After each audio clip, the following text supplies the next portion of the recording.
সবার আগে electrostatic boundary value problem, এটা স্টার্ট হচ্ছে আমাদের দুটো আইডিয়া দিয়ে। সবার আগে কি, যে ইলেকট্রিক ফিল্ড যেটা সেটা কনজারভেটিভ, আমাদের ইলেকট্রিক ফিল্ড যেটা সেটা কিন্তু কনজারভেটিভ। কনজারভেটিভ হলে কি হয়, কনজারভেটিভ হলে আমরা জানি যে কার্ল অফ ই জিরো হবে। কনজারভেটিভ মানে হচ্ছে কার্ল অফ ই সেটা আমার জিরো হবে।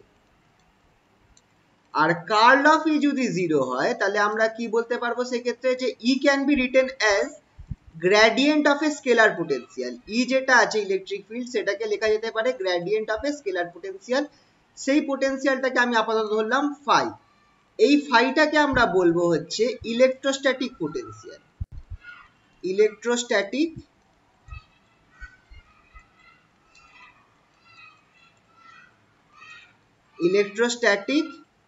পোটেনশিয়াল।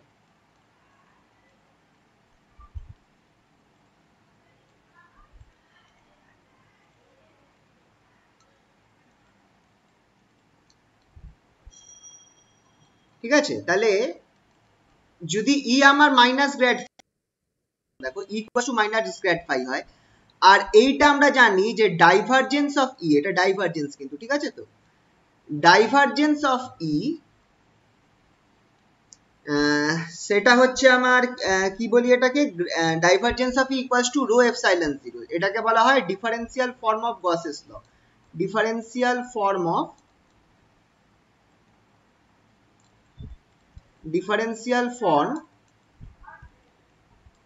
Of Gauss's law.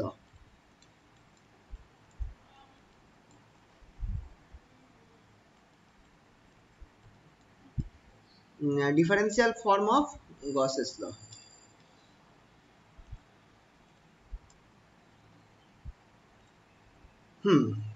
সেই অবস্থায় দুটোকে যদি আমি ইকুয়েট করি তাহলে আমি যেটা পাচ্ছি সেটা হচ্ছে grad square phi equals to minus rho epsilon zero. এইটাকেই grad square phi equals to, grad বলবো না, এটাকে বলবো আমি nabla square phi equals to minus rho epsilon zero. রোটা কি, রোটা হচ্ছে আমার ভলিউম চার্জ ডেন্সিটি। খেয়াল রাখবে, রো যেটা আছে সেটা হচ্ছে আমার ভলিউম চার্জ ডেন্সিটি। রো যেটা আছে সেটা হচ্ছে আমার ভলিউম চার্জ ডেন্সিটি।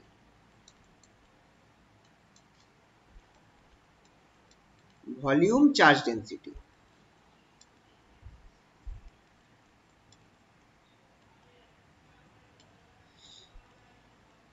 তার মানে হচ্ছে যে কোনো স্পেসের কোনো এরিয়াতে যদি আমার চার্জ ডেন্সিটি রো হয় তাহলে ওই পয়েন্টে আমার পোটেনশিয়ালটা আমি কিভাবে বার করব, এই পয়জন ইকুয়েশন যেটা আছে সেটা সলভ করে আমরা বার করতে পারবো। পয়জনস ইকুয়েশন যেটা আছে সেটাকে আমরা সলভ করে বার করতে পারবো।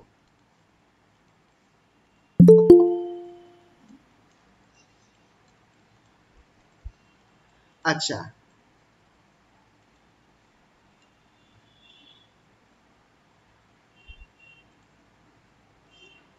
কি সমস্যা হচ্ছে আজকে?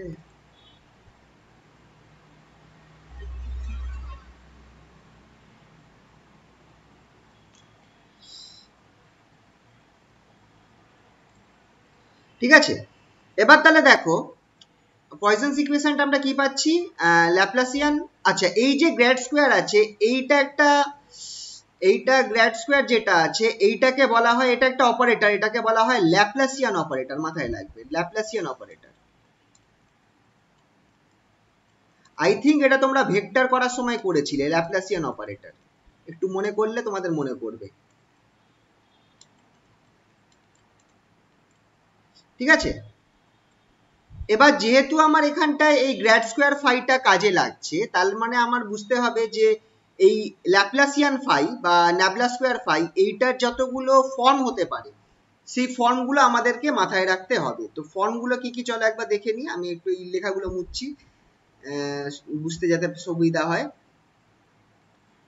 একটা হচ্ছে, তোমরা যদি দেখো ল্যাপ্লাসিয়ান যে আছে, ল্যাপ্লাসিয়ান বা এই ন্যাবলা স্কোয়ার, এটার কার্টেসিয়ান কোঅর্ডিনেট সিস্টেমের ফর্মটা দেখো এইটা, Laplacian equals two del 2 del x2 plus del 2 del y2 del 2 del z2। এটা কার্টেসিয়ান কোঅর্ডিনেটের ফর্ম।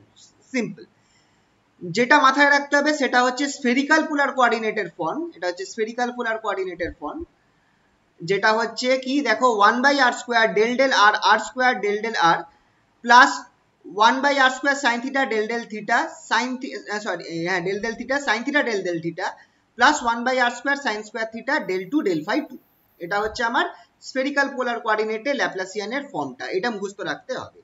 আর বলতো যদি আমার স্ফেরিক্যাল সিমেট্রি থাকে, স্ফেরিক্যাল সিমেট্রি মানে হচ্ছে আই থিটা ফাই এর উপর নির্ভর করছে না, শুধু আর এর উপর নির্ভর করছে। স্ফেরিক্যাল সিমেট্রি থাকলে তাহলে ইকুয়েশনটা কতটুকুন হবে?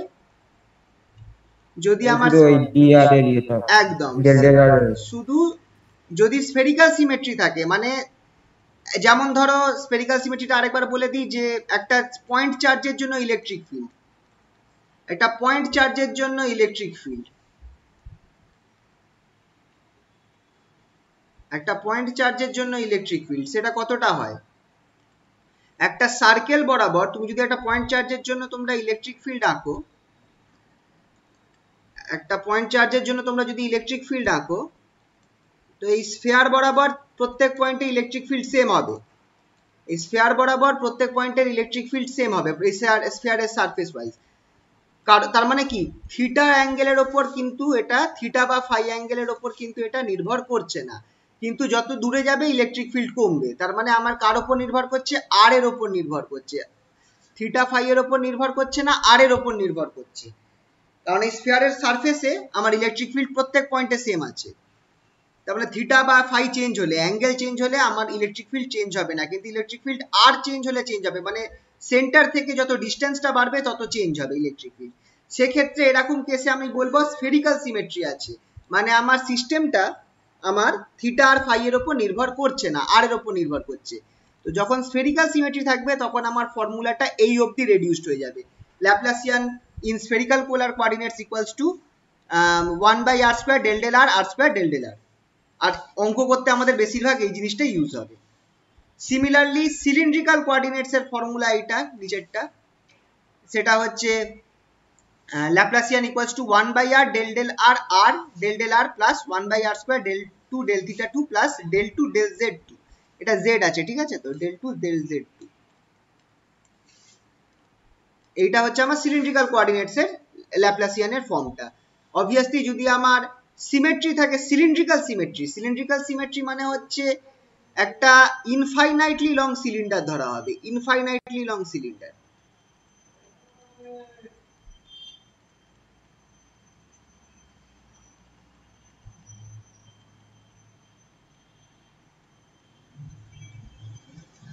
ইনফাইনাইটলি লং যদি একটা সিলিন্ডার ধরা হয়, যেটার সাথে থিটার সাথে তোমার কোনো পরিবর্তন হচ্ছে না, থিটা অ্যাঙ্গেলের সাথে আমার কোনো পরিবর্তন হবে না, আর সিলিন্ডারটা ইনফাইনাইটলি লং, তার মানে জেড এর সাথেও কোনো পরিবর্তন হবে না, সেক্ষেত্রে আমার এইটুকুনি হয়ে যাবে আমার ল্যাপ্লাসিয়ানের ফর্মটা। মানে প্রথম পার্টটা শুধু আর এর উপর নির্ভর করছে, সিলিন্ডারের অ্যাক্সিস থেকে দূরত্ব যত বাড়বে, আরটা হচ্ছে সিলিন্ডারের যে অ্যাক্সিস আছে, সিলিন্ডারের যে অ্যাক্সিস আছে সেই অ্যাক্সিস থেকে যত দূরত্ব বাড়বে, ডিস্টেন্সটা বাড়বে, তত আমার প্রপার্টিটা, সেটা ইলেকট্রিক ফিল্ড হতে পারে বা পোটেনশিয়াল হতে পারে, সেই জিনিসটা চেঞ্জ করবে। সেক্ষেত্রে আমার এইটুকুনি কাজে লাগবে, পরের পার্টটা আমি বাদ দিয়ে দেবো, ঠিক আছে? তো অবভিয়াসলি তাহলে স্ফেরিক্যাল সিমেট্রির জন্য এই অংশটা মনে রাখতে হবে, যেটা হচ্ছে Laplacian equals to 1/r² del del r r square del del r. আর যেটাকে আমি বলবো সিলিন্ড্রিক্যাল সিমেট্রি, মানে ইনফাইনাইটলি লং সিলিন্ডার হতে হবে ফার্স্ট কেস, আর থিটার ওপর আমার নির্ভর করবে না, মানে সিলিন্ডারের গায়েতে আমার, সিলিন্ডারটা যদি আমি একটা সারফেস ধরি, একটা পার্টিকুলার রেডিয়াসের সিলিন্ডার ধরা হয়, তার সারফেস বরাবর আমার সেই প্রপার্টিটা, যেটা ইলেকট্রিক ফিল্ড হোক বা পোটেনশিয়াল হোক, সেটা চেঞ্জ করবে না। সেক্ষেত্রে আমরা ধরবো সিলিন্ড্রিক্যাল সিমেট্রি আছে, সেক্ষেত্রে আমাদের এই অংশটা থাকছে, বাকি পার্টগুলো জিরো হয়ে যাবে। ঠিক আছে, আশা করছি বোঝাতে পেরেছি। কোনো অসুবিধা শুনতে পাচ্ছ তো? কোনো অসুবিধা হয়নি তো এখানে? না না না, আসলে একটু আজকে প্রবলেম হচ্ছে, হ্যাঁ, হ্যাং করছে কম্পিউটারটা। তো তোমাদের যদি কোথাও আটকে যায় বা শুনতে না পারো আমায় বলবে কি।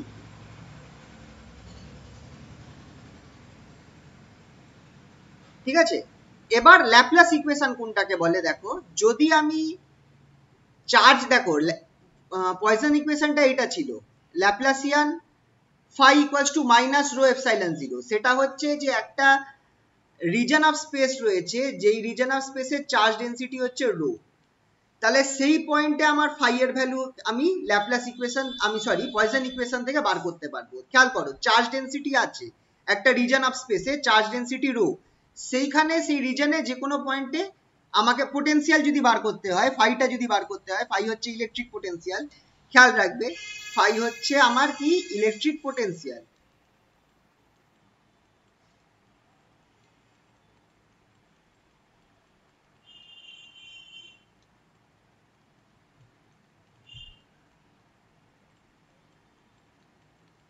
ফাই হচ্ছে ইলেকট্রিক পোটেনশিয়াল। তো ইলেকট্রিক পোটেনশিয়াল আমার বার করতে হলে যেখানে আমার চার্জ ডেন্সিটি এক্সিস্ট করছে, চার্জ ডেন্সিটি আছে, সেখানে আমার পয়জন ইকুয়েশন অ্যাপ্লাই করতে হবে। এটা হচ্ছে Poisson equation, Laplacian phi equals to minus rho by epsilon zero. কিন্তু যদি আমার ওই রিজন অফ স্পেসে কোনো চার্জ ডেন্সিটি না থাকে, মানে রো যদি জিরো হয়, কোনো চার্জ ডেন্সিটি নেই, যেমন ফ্রি স্পেস, কোনো চার্জ নেই, সেই ক্ষেত্রে আমার রোটাতে পয়জন ইকুয়েশনের তুমি রোতে জিরো বসিয়ে দাও, তুমি যে ইকুয়েশনটা পাবে সেটাই হচ্ছে আমার Laplace equation, that is phi বা nabla square phi equals to zero. এটাই হচ্ছে আমার ল্যাপ্লাস ইকুয়েশন। মজার ব্যাপার হচ্ছে এই ল্যাপ্লাস ইকুয়েশনটা তোমরা আবার থার্ড ইয়ার সেমিস্টারে তোমাদের তো পড়তে হবে, থার্ড সেমিস্টারের মধ্যে পার্সিয়াল ডিফারেন্সিয়াল ইকুয়েশনে এই পার্টটা আছে, পার্সিয়াল ডিফারেন্সিয়াল ইকুয়েশনে এই জিনিসটা তোমাদের আবার পড়তে হবে, ল্যাপ্লাস ইকুয়েশন।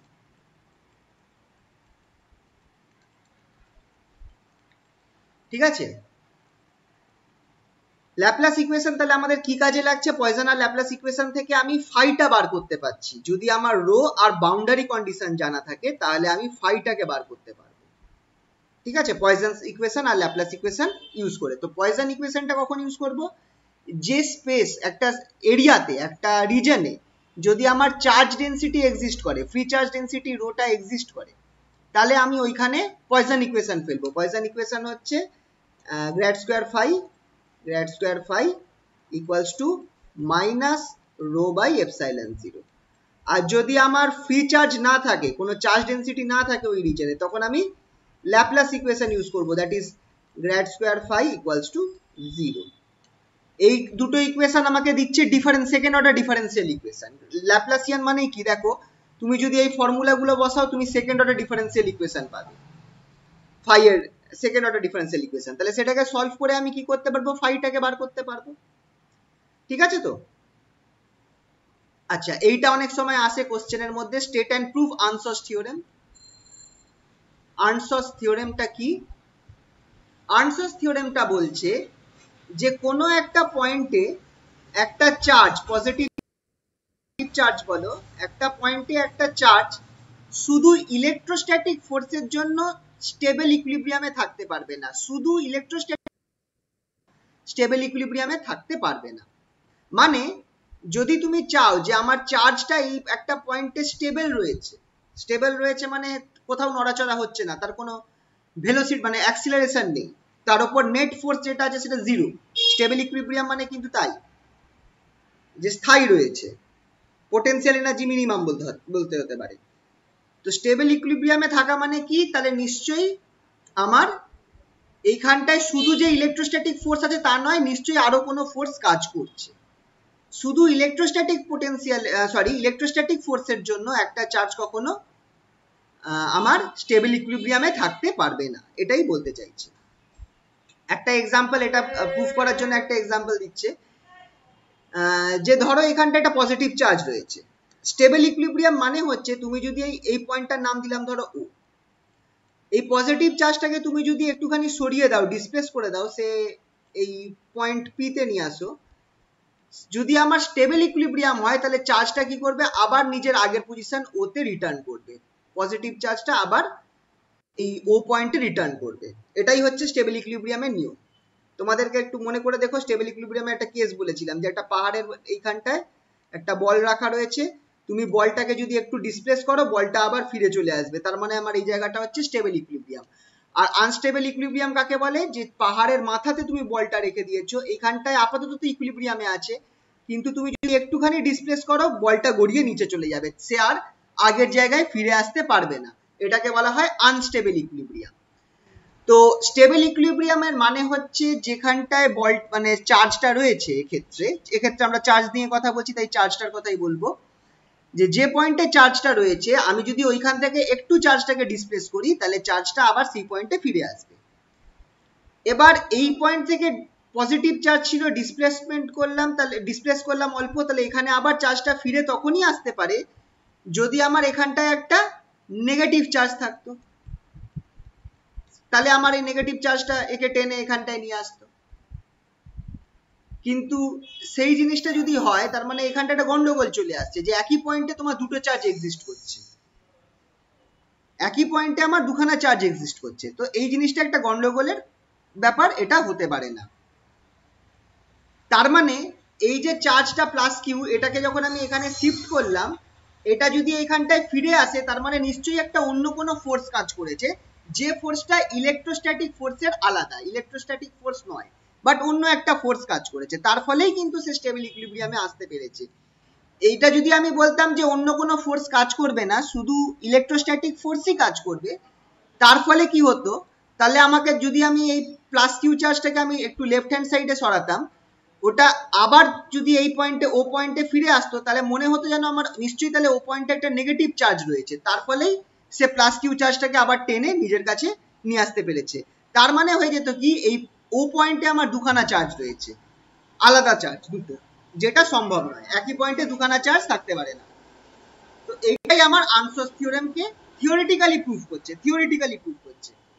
আর আরেকবার রকম প্রুফের কেস আছে, সেটা তোমরা দেখতে পারো এইভাবে, যেটা পয়সনস ইকুয়েশন দিয়ে প্রুফ করতে পারবো। সেটা হচ্ছে কি, জন্য খেয়াল রাখবে পজিটিভ চার্জের জন্য, প্লাস কিউ চার্জের জন্য আমার ল্যাপ্লাস ইকুয়েশন হবে, খেয়াল করে দেখো, ল্যাপ্লাস ইকুয়েশন পজিটিভ চার্জের জন্য, ল্যাপ্লাস না সরি পয়সনস ইকুয়েশন,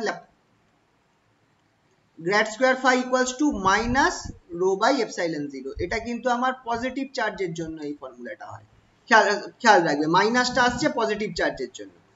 এবার স্টেবল ইকুইলিব্রিয়াম থাকার রুল কি? স্টেবল ইকুইলিব্রিয়াম থাকার রুল হচ্ছে যে তোমাকে পোটেনশিয়ালের ফার্স্ট ডেরিভেটিভ 0 হতে হবে।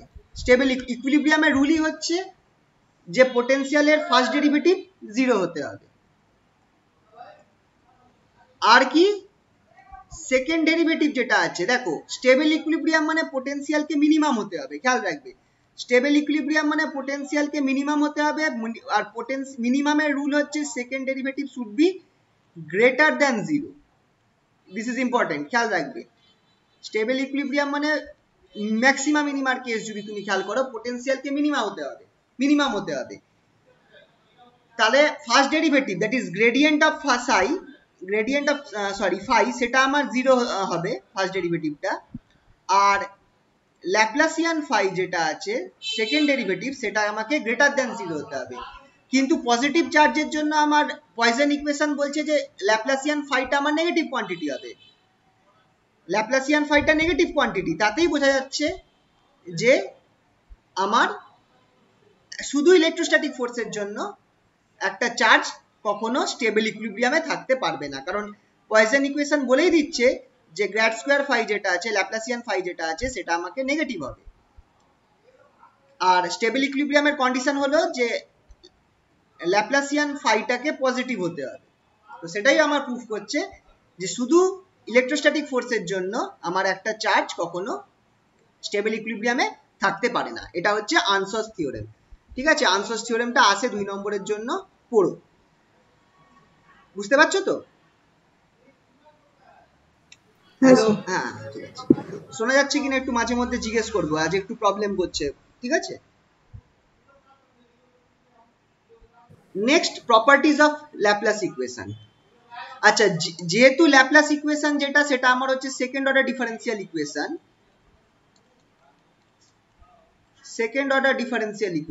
আর যে কোনো ডিফারেন্সিয়াল ইকুয়েশন যেটা আছে তার একটা প্রপার্টি হচ্ছে যে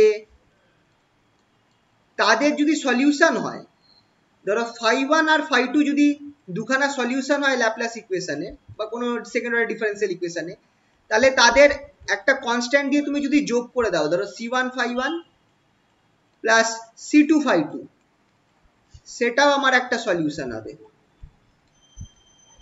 যদি phi1 আর phi2 যদি আমার দুটো সলিউশন হয় ল্যাপ্লাস ইকুয়েশনে, ল্যাপ্লাস ইকুয়েশন হচ্ছে ল্যাপ্লাসিয়ান phi ইকুয়ালস টু 0,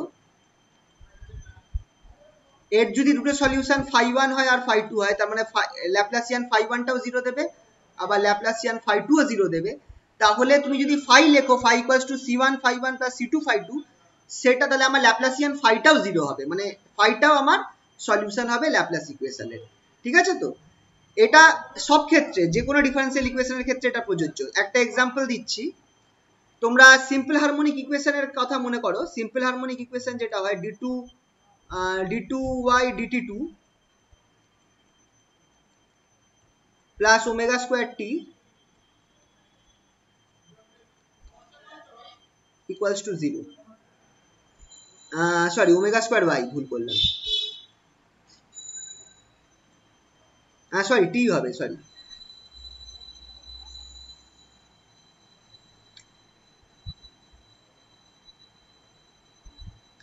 তাহলে এটা সলিউশন কি হয়? y equals to a sin omega t হতে পারে,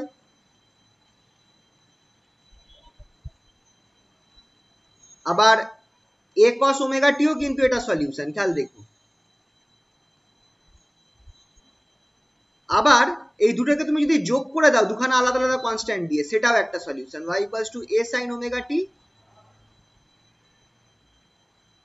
plus b cos omega t। দুটো আলাদা আলাদা কনস্ট্যান্ট টার্ম দিয়ে তুমি যদি এই দুটোকে যোগ করে দাও, সেটাও কিন্তু আমার সলিউশন হবে। তার মানে এটাকে y1 বলো, এটাকে y2 বলো, এরা দুজন y1 y2, চলো এটাকে b করে দিই, সুবিধা বুঝতে সুবিধা হবে। y2 এটা b আছে, সেটা ওমেগা স্কয়ার y তো হবে, ওমেগা স্কয়ার y না, যাই হোক একটু গুলিয়ে ফেলেছি। d2y dx2 equals to omega square x হয় না? d2x না না থাকলে d2x তো আমরা x ধরলে x লিখবো, y ধরলে না না y না, এটা লিখবো। y হবে, সরি সরি সরি, আমারই ভুল হয়েছে। হ্যাঁ, এটা সিম্পল হারমোনিক মোশনের ইকুয়েশন যেটা। ঠিক আছে?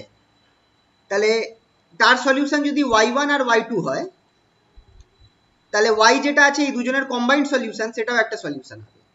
সেটাই আমরা এখানটায় বলছি, খেয়াল করে দেখো যে phi1 আর phi2 যদি আমার এই ল্যাপ্লাস ইকুয়েশনের সলিউশন হয়, তাহলে তাদের একটা কম্বিনেশন, সেটাও আমার ল্যাপ্লাস ইকুয়েশনের সলিউশন হবে।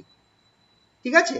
এটাকে প্রমাণ করতে পারো, phi কে তুমি দেখো c1 phi1 plus c2 phi2 এরকম করে করে dot dot dot cn phi n অবধি গেছো, তুমি phi টাকে ল্যাপ্লাসিয়ান করছো এই ন্যাবলা স্কয়ার phi, তাহলে ল্যাপ্লাস স্কয়ার phi এর জায়গায় এটা বসিয়ে দাও c1 phi1 plus c2 phi2 dot dot dot cn phi n। যেহেতু c1 c2 কনস্ট্যান্ট বাইরে চলে যাবে, তাহলে তুমি কি পাচ্ছ, Laplacian c1 Laplacian phi1 plus c2 Laplacian phi2, এরকম চলতে থাকবে। আর এই সব গুলো আলাদা করে 0 হয়, তাই জন্য তোমার ওভারঅল ল্যাপ্লাসিয়ান ফাইটাও তোমার 0 বেরোবে। দ্যাট ইজ, তাহলে তোমার ফাইটাও কি হয়ে যাচ্ছে, ল্যাপ্লাস ইকুয়েশনের সলিউশন হচ্ছে। ঠিক আছে? ক্লিয়ার? বোঝা গেল তো এই জায়গাগুলো? হ্যাঁ হ্যাঁ স্যার। নেক্সট, ইউনিকনেস থিওরেম, খুব ইম্পর্টেন্ট। ইউনিকনেস থিওরেমটা খুব ইম্পর্টেন্ট, এটা মোস্ট প্রবাবলি আগের বার এসেও ছিল। State and prove uniqueness theorem.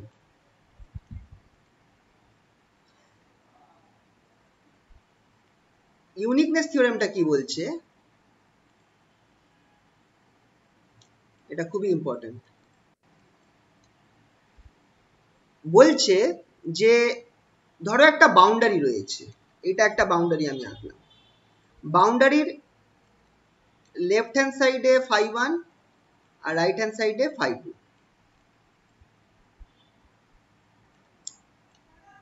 তো এই বাউন্ডারি কন্ডিশনের কিছু রুলস আছে, সেই বাউন্ডারি কন্ডিশন গুলো যদি এই phi1 আর phi2 দুজনেই মেনে চলে, বাউন্ডারি কন্ডিশনকে যদি phi1 phi2 দুজনেই সেম বাউন্ডারি কন্ডিশন মানে, সেক্ষেত্রে এদের phi1 আর phi2 এর ডিফারেন্সটা খুব বেশি হলে একটা কনস্ট্যান্ট হবে, phi1 মাইনাস phi2, সেটা একটা কনস্ট্যান্ট টার্ম হবে, differ at best by a constant. যদি ফাই ওয়ান আর ফাই টু দুজনে মানে দুখানা রিজন আছে, এটা হচ্ছে রিজন 1, এটা হচ্ছে রিজন 2। রিজন 1 আর রিজন 2 কে একটা বাউন্ডারি দিয়ে আমি আলাদা করে দিয়েছি। এই বাউন্ডারি রিজন 1 এ আমার ল্যাপ্লাসিয়ান ইকুয়েশন ফাই 1, রিজন 2 এর ল্যাপ্লাসিয়ান ইকুয়েশন হচ্ছে ফাই 2। দুজনের সেম বাউন্ডারি কন্ডিশন মেনে চলছে, ওবেইং সেম বাউন্ডারি কন্ডিশন। তাহলে এদের যে ডিফারেন্সটা হবে সেটা একটা কনস্ট্যান্টের সমান হবে, মানে এটা কোনো ফাংশন হবে না, এদের ডিফারেন্সটা একটা কনস্ট্যান্ট হবে। এটাই হচ্ছে আমার ইউনিকনেস থিওরেম। তো এইটার প্রুফটা করার জন্য আমরা ডিফারেন্সিয়াল ইকুয়েশনের দুখানা কন্ডিশন আছে, সেই কন্ডিশনটাকে আমরা একটু জেনে নেব। একটা হচ্ছে ডিরিচলেট কন্ডিশন আর একটা হচ্ছে নিউম্যান কন্ডিশন। ডিরিচলেট কন্ডিশন আর নিউম্যান কন্ডিশন কি বলছে দেখো, এটা ওই একই কেস যে একটা আমার বাউন্ডারি রয়েছে, বাউন্ডারিটা রিজন 1 আর রিজন 2 কে আলাদা করছে। বাউন্ডারির লেফট হ্যান্ড সাইডে আমার কোনো একটা ডিফারেন্সিয়াল ইকুয়েশনের সলিউশন হচ্ছে ফাই 1, এটা যে কোনো হতে পারে, ডিফারেন্সিয়াল ইকুয়েশনের সলিউশন হতে হবে। এক্ষেত্রে ল্যাপ্লাসের ইকুয়েশন ধরা হচ্ছে, কিন্তু এটা অন্য কিছু ক্ষেত্রেও প্রযোজ্য। এটা হচ্ছে আমার বাউন্ডারি।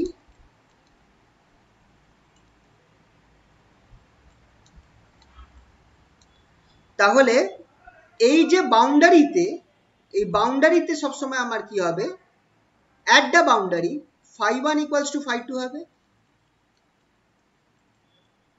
এই ফাই 1 ইকুয়ালস টু ফাই 2 কে বলা হয় Dirichlet condition, phi 1 equals to phi 2।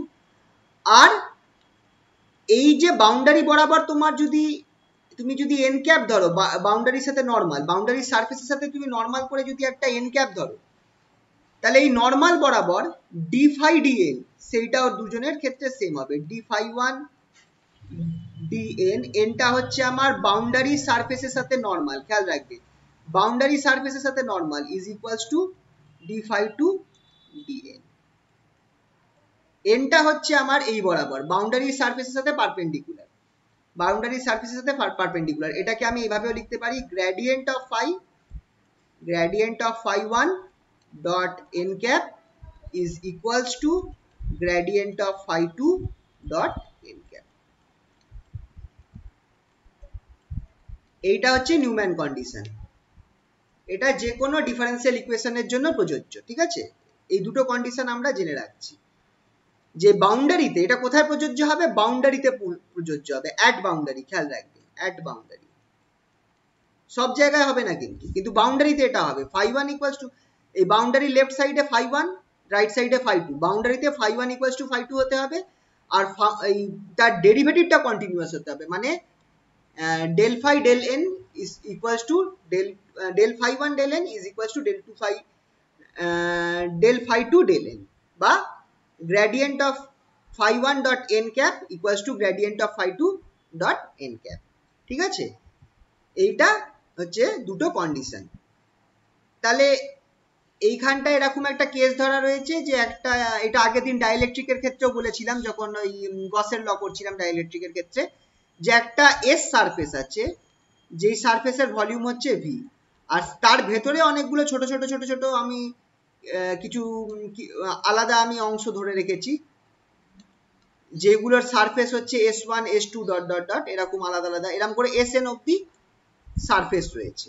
ঠিক আছে, এইগুলো সব সারফেসের এই অংশটা যেটা আমি লাল কালি দিয়ে মার্ক করলাম, এগুলো হচ্ছে বাউন্ডারি, এগুলোই হচ্ছে বাউন্ডারি। ঠিক আছে, তো আমি ধরে নিচ্ছি দুটো সলিউশন আছে, এই যে ভলিউমটার মধ্যে আমার দুটো সলিউশন আছে, একটা হচ্ছে ফাই 1 একটা হচ্ছে ফাই 2। ধরে নিতে পারি যে ফাই 1টা হচ্ছে আমার এই ভেতরের গুলোতে, আর ফাই 2টা হচ্ছে এই বাইরের অংশটায়।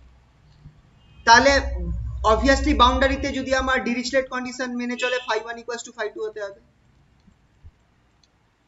তো আমি এখানটায় ধরে নিচ্ছি একটা নতুন Laplace solution phi equals to phi 1 minus phi 2, এটা আমি ধরে নিচ্ছি, phi equals to phi 1 minus phi 2 আমি এটা ধরে নিচ্ছি। ঠিক আছে, let phi equals to phi 1 minus phi 2।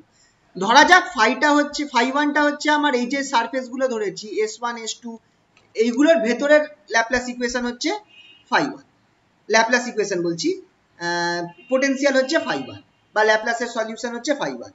আর বাইরের সারফেসটায়, এই যে বাইরের অংশটায়, এখানটায় আমার ল্যাপ্লাসের সলিউশন হচ্ছে ফাই 2। তাহলে আর আমি একটা নতুন ফাই ধরছি, একটা নতুন ল্যাপ্লাসের সলিউশন ধরছি phi equals to phi 1 minus phi 2। তাহলে এবার আমি এই সারফেসের মধ্যে আমি কি করব, এই পুরো কেসটার মধ্যে আমি ফাইটাকে বার করার চেষ্টা করব।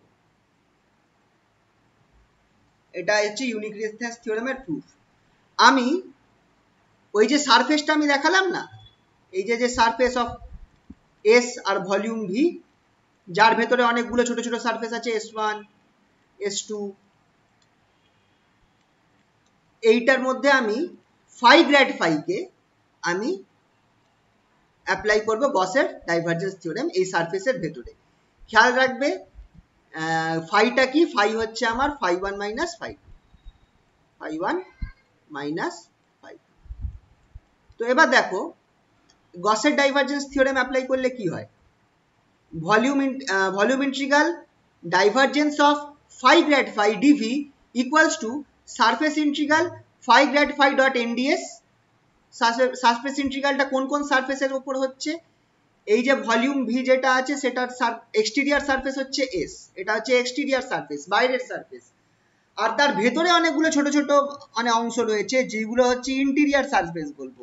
মানে এটা অনেকটা ওই কেসটা ধরতে পারো যে এই পুরোটা ডাইইলেকট্রিক আর ভেতরে কিছু কন্ডাক্টর রয়েছে, তাহলে এই কন্ডাক্টরের সারফেস গুলো তো আমার ডাইইলেকট্রিকের সারফেস হয়ে গেল। বুঝতে পারছো তো এই জায়গাটা, এই কন্ডাক্টর, তো এই কন্ডাক্টরের সারফেস গুলো তো আমার এই ডাইইলেকট্রিকের সারফেস হয়ে যাচ্ছে। তাই জন্য এইখানে আমার সব সারফেস গুলোকে ধরতে হয়েছে, এস সারফেস, S1 S2, এরকম করে যতগুলো আমার ভেতরে আমার ইন্টেরিয়ার সারফেস আছে সবগুলোকে ধরা হয়েছে। এবার দেখো যদি আমি ধরে নিচ্ছি যে ডিরিচলেট আর নিউম্যান কন্ডিশন স্যাটিসফাই হচ্ছে, আর সেই অবস্থায় আমি কি জানি φ1 ইকুয়ালস টু φ2 হতে হবে, আর φ1 অ্যাট দ্য বাউন্ডারি, আর যদি φ1 ইকুয়ালস টু φ2 হয় তাহলে নিশ্চয়ই ফাই যেটা φ1 মাইনাস φ2 সেটা 0 হয়ে যাবে, তাই তো। ফাই হচ্ছে φ1 মাইনাস φ2, যদি ফাই ইকুয়ালস টু φ2 হয় অ্যাট বাউন্ডারি তাহলে ফাইটা 0 হয়ে যাবে। তাহলে একটা টার্ম পাচ্ছি ফাই ইকুয়ালস টু 0 আর অন্য টার্মটা পাচ্ছি নিউম্যান কন্ডিশন থেকে gradient of phi dot d n equals to 0। এটা কেন হচ্ছে, কারণ gradient of φ1 dot n is equals to gradient of φ2 dot n।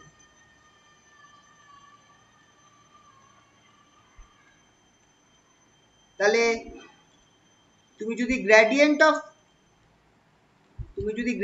Of phi বার করো, gradient of phi dot n বার করো,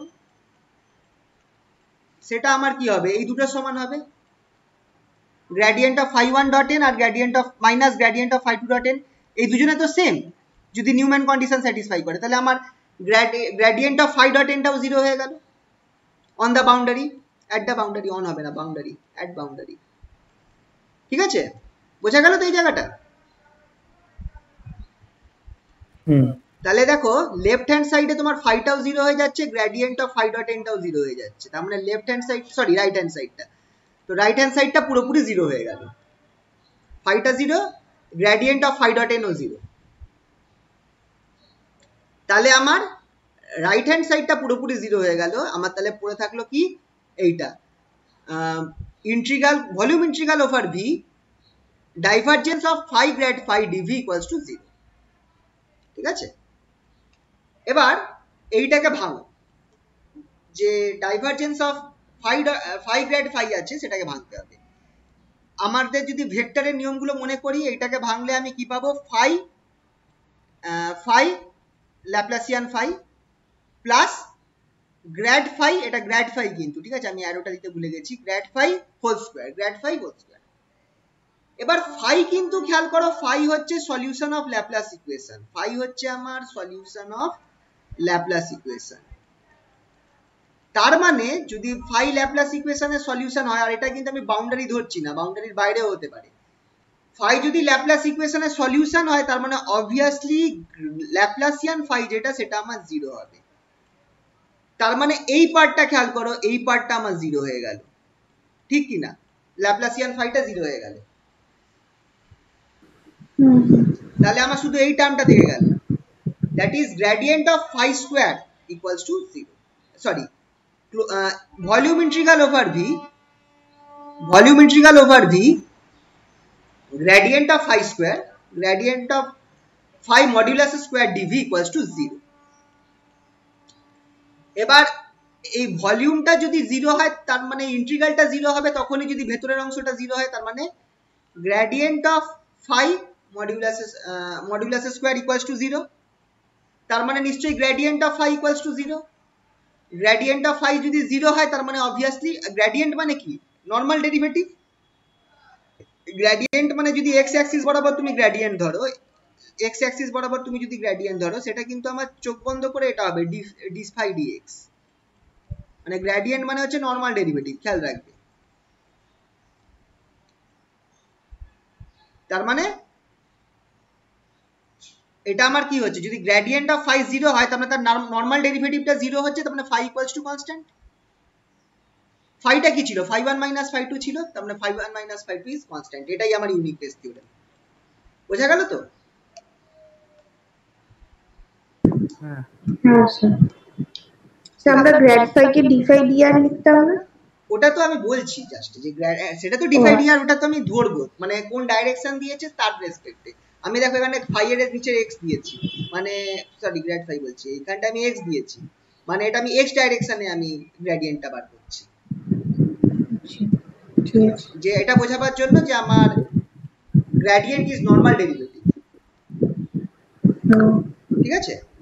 এবার আসল জায়গায় solution of Laplace equation one ডাইমেনশনে কিভাবে বার করব। ওয়ান ডাইমেনশনে খুবই সিম্পল। ওয়ান ডাইমেনশন যদি কার্টেসিয়ান কোঅর্ডিনেট হয়, কার্টেসিয়ান কোঅর্ডিনেটে আমার শুধু এক্স ওয়াই বা জেড নিতে হবে। কার্টেসিয়ান কোঅর্ডিনেটে আইদার আমাকে এক্স ধরতে হবে, ওয়াই ধরতে হবে, জেড ধরতে হবে। তো আমি এক্সটা ধরো, তাহলে ল্যাপ্লাসিয়ানটা কি হয়ে যাবে, ল্যাপ্লাসিয়ান ফাই যেটা আছে সেটা হয়ে যাবে d2 phi dx2 equals to 0। শুধু এক্স ধরেছি, যখন শুধু এক্স অ্যাক্সিস ধরেছি, কারণ ওয়ান ডাইমেনশন বলেই দিয়েছে।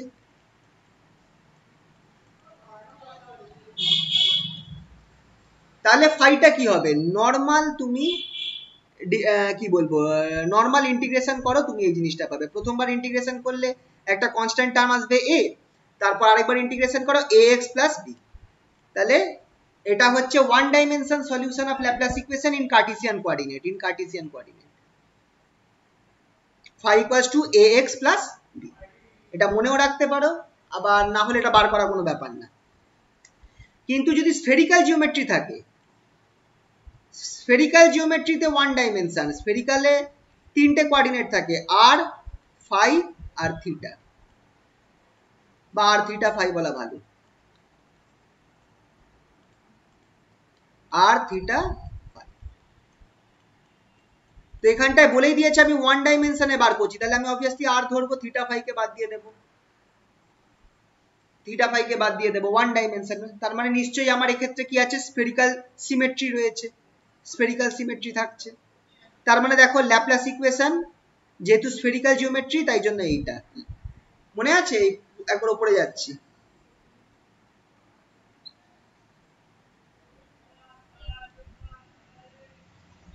এই যে বলেছিলাম যে স্ফেরিক্যাল সিমেট্রি থাকলে আমার এই ফর্মুলাটা ইউজ হবে, 1/r square del del r, আর স্কয়ার ডেল ডেল আর।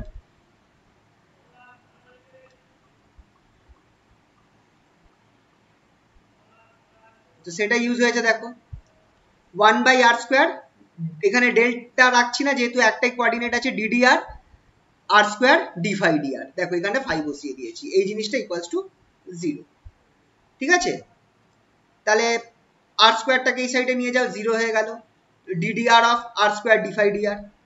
এবার একবার ডেরিভেটিভ করো, একটা কনস্ট্যান্ট টার্ম আসবে a, আর তাহলে r square d phi dr equals to a, r স্কয়ারটা না পেয়ে দাও d phi dr equals to a by r square. এবার ইন্টিগ্রেশন করো ফাই, তাহলে সেটা আমার কি বের হচ্ছে, d phi equals to a by r square dr। Integration করলে আমি পাবো হচ্ছে phi equals to a minus a by r plus b। এটা হচ্ছে আমার স্ফেরিক্যাল কোঅর্ডিনেটে ওয়ান ডাইমেনশনের জন্য আমার ল্যাপ্লাস ইকুয়েশনের সলিউশন। ল্যাপ্লাস ইকুয়েশনের সলিউশন, ল্যাপ্লাস সলিউশন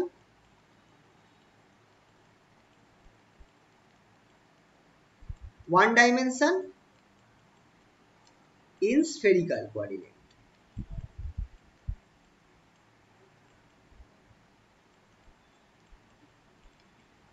ঠিক আছে। একইভাবে ক্ষেত্রে আমি শুধু এই সামনের টার্মটা রাখবো 1/r ddr of r d phi dr equals to 0। এইগুলো মুখস্থ রাখতে হবে কিন্তু, পার্টিকুলারলি সিলিন্ড্রিক্যাল আর স্ফেরিক্যাল এরটা, যেটা আমার কখন হয় যদি আমার ইনফাইনাইটলি লং সিলিন্ডার হয়, যেটাকে আমরা সিলিন্ড্রিক্যাল জিওমেট্রি বলছি বা সিলিন্ড্রিক্যাল সিমেট্রি, যে ইনফাইনাইটলি লং সিলিন্ডার থাকলেও আমরা এই ফর্মুলাটা থাকবে 1/r ddr of r d phi dr equals to 0। rটাকে পাঠিয়ে দাও 0 এর দিকে, তাহলে তোমার কি থাকছে ddr of r d phi dr, একবার ইন্টিগ্রেট করো তাহলে r d phi dr equals to a, একটা কনস্ট্যান্ট টার্ম। rটাকে নামিয়ে দাও, তারপর d phi টা তাহলে কি বের হচ্ছে a equals to a by r dr, আর একবার ইন্টিগ্রেট করো phi equals to a ln r plus b। ঠিক আছে, এবার b টাকে তুমি ধরতে পারো ln r0, r0 আর একটা কনস্ট্যান্ট টার্ম, b টাকে ln r0 ধরো, তাহলে তুমি এইটা পাচ্ছ a by ln r by r0। Actually b টাকে b টাকে তোমাকে মাইনাস ln r0 ধরা হয়েছে এক্ষেত্রে। এই কেসটা আমি পরে আসছি, এই কেসটা কিভাবে আসছে এটা আমি পরে বলবো। b টাকে এক্ষেত্রে মাইনাস ln r0 ধরা হয়েছে। ব্যাপারটা হচ্ছে তোমাকে ধরা হচ্ছে যে at r equals to r0 phi equals to 0 তুমি যদি, এই কন্ডিশনটা কোথা থেকে আসছে বলে দিচ্ছি। at r equals to r0 phi equals to 0,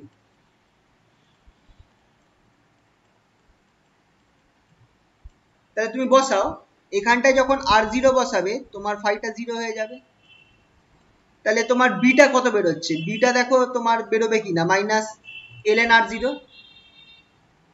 a ln r0 হবে, সরি এটা থাকবে, একটু মিস করে গেলাম। বিটা তোমার কি হয়ে যাবে a ln r0, সেটাকে বসালে তুমি এই জিনিসটা পাচ্ছ a ln r by r0। বুঝতে পারলে? এই জায়গাটা বুঝতে পারলে কিনা একটু বলো তো। হ্যাঁ স্যার এসছে। সো বলছিলাম যে সিলিন্ড্রিক্যাল কোঅর্ডিনেটস এর মানে সিলিন্ড্রিক্যাল কোঅর্ডিনেট গুলো r থিটা z হয় না r রো z হয়? দেখো r রো না, রো ফাই z বা r থিটা z। এবার নরমালি অনেক বইতে রো ফাই বি ইউজ করা হয়, ঠিক আছে।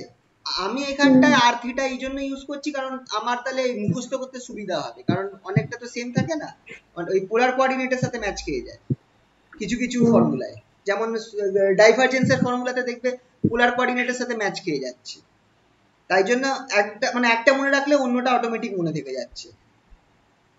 ওই কারণেই আমি আর থিটা ইউজ করি, যখন অবভিয়াসলি আর থিটাটা আমি ইউজ করছি সিলিন্ড্রিক্যাল কোঅর্ডিনেটে ওই রো ফাই এর জায়গায়, রোটাকে আমি আর ধরছি, ফাইটাকে আমি থিটা ধরছি, ঠিক আছে।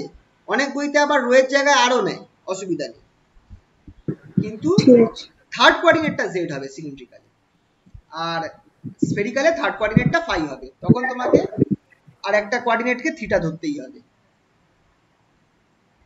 ঠিক আছে।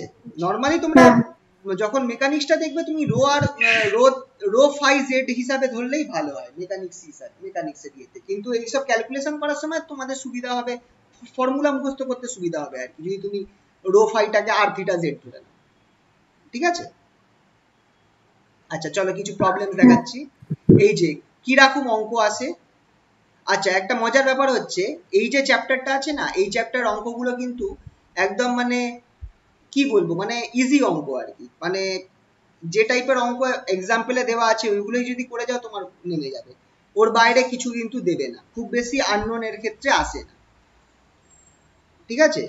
অঙ্কগুলো একটু থিওরিটিক্যাল অঙ্ক, যেমন এটা একটা প্রবলেম দিয়েছে, দেখো solve Laplace equation to find potential at a distance r from the axis of an infinitely long cylinder, conducting cylinder of radius a0 charged with surface charge density sigma. The potential of the cylinder is 0. The cylinder is 0. তার মানে এখানটায় কি বলছে দেখো, একটা cylinder রয়েছে যেটা infinitely long, একটা সিলিন্ডারের বাজে ছবি হয়ে গেছে, এটা ইনফাইনাইটলি লং মানে অনেকটা উপরে চলে গেছে, তার মানে ইনফাইনাইটলি লং সিলিন্ডার মানে আর জেড এর উপর নির্ভর করছে না, আমার যে ইলেকট্রিক ফিল্ড হোক বা পোটেনশিয়াল হোক সেটা আমার জেড এর উপর নির্ভর করছে না। সিলিন্ডারটা রেডিয়াস হচ্ছে a0, তাহলে এই যে যদি আমি অ্যাক্সিস অফ সিলিন্ডার এটাকে ধরে নিই, এটাকে আমি যদি অ্যাক্সিস অফ সিলিন্ডার ধরি, তো এই অ্যাক্সিস অফ সিলিন্ডার থেকে আমার ডিসটেন্সটা হচ্ছে, রেডিয়াসটা হচ্ছে a0, আর আমি পি পয়েন্টে আমাকে 5 বার করতে বলেছে, পি পয়েন্টে আমার আর দূরত্বে রয়েছে, অ্যাক্সিস থেকে পি পয়েন্টটা আমার আর দূরত্বে রয়েছে, ঠিক আছে। তাহলে দেখো অবভিয়াসলি এটা কি কেস, এটা ইনফাইনাইটলি লং মানে জেড এর উপর নির্ভর করছে না, আর সিলিন্ডারের অ্যাক্সিস বরাবর বার করতে বলেছে, তার মানে থিটার উপরও নির্ভর করবে না। অ্যাক্সিস বরাবর বার করতে বলেছে মানে থিটার উপর নির্ভরও করবে না, শুধু কার উপর নির্ভর করবে, আর এর উপর নির্ভর করবে। তার মানে এটা ওয়ান ডাইমেনশনাল ফর্মুলায় চলে গেল। কোন কোন কোঅর্ডিনেটে হবে, সিলিন্ড্রিক্যাল কোঅর্ডিনেটে। তা আমরা চোখ বন্ধ করে এটা বসিয়ে দিতে পারো, 1/r del del r, r del phi del আর। খেয়াল রাখবে ইনফাইনাইটলি লং সিলিন্ডার, তার মানে জেড এর উপর কোনো কাজ নেই, আর অ্যাক্সিসের রেসপেক্টে বার করতে বলেছে, অ্যাক্সিস থেকে দূরত্ব বার করতে বলেছে। অ্যাক্সিস থেকে যেমনি তুমি দূরত্ব বার করছে, তুমি বুঝে নেবে যে তোমার থিটার উপর আর নির্ভর করছে না, কারণ তুমি যদি একই দূরত্বতে তুমি বার করো, একই দূরত্বতে তুমি পি প্রাইম পয়েন্টে তুমি বার করো, যেটা আমার তোমার পি পয়েন্টের থেকে থিটা অ্যাঙ্গেলে বেঁকে রয়েছে, তোমার এখানেও কিন্তু ফাই আর ইলেকট্রিক ফিল্ড একই হবে, ঠিক কি না? বুঝতে পারলে এই জায়গাটা? তুমি থিটা অ্যাঙ্গেল বেঁকিয়ে দাও, পি পয়েন্ট থেকে আর ডিস্টেন্স দূরত্বে, কিন্তু থিটা অ্যাঙ্গেল বেঁকিয়ে দিয়েছো, মানে 3 ডাইমেনশনে, মানে এটা তোমার এক্স অ্যাক্সিস, তো এটা ওয়াই, কথার কথা। তুমি ওয়াই অ্যাক্সিস বরাবর এইখানটা এই পয়েন্ট পিটা ছিল, তুমি এই এক্স ওয়াই প্লেনে একটু সরিয়ে দাও, এই পয়েন্টটা হচ্ছে তোমার পি প্রাইম। বুঝতে পারলে? বুঝতে পারলে? এই অ্যাঙ্গেলটা হচ্ছে আমার থিটা, কথার কথা, বা ফাই, থিটাই ধরো।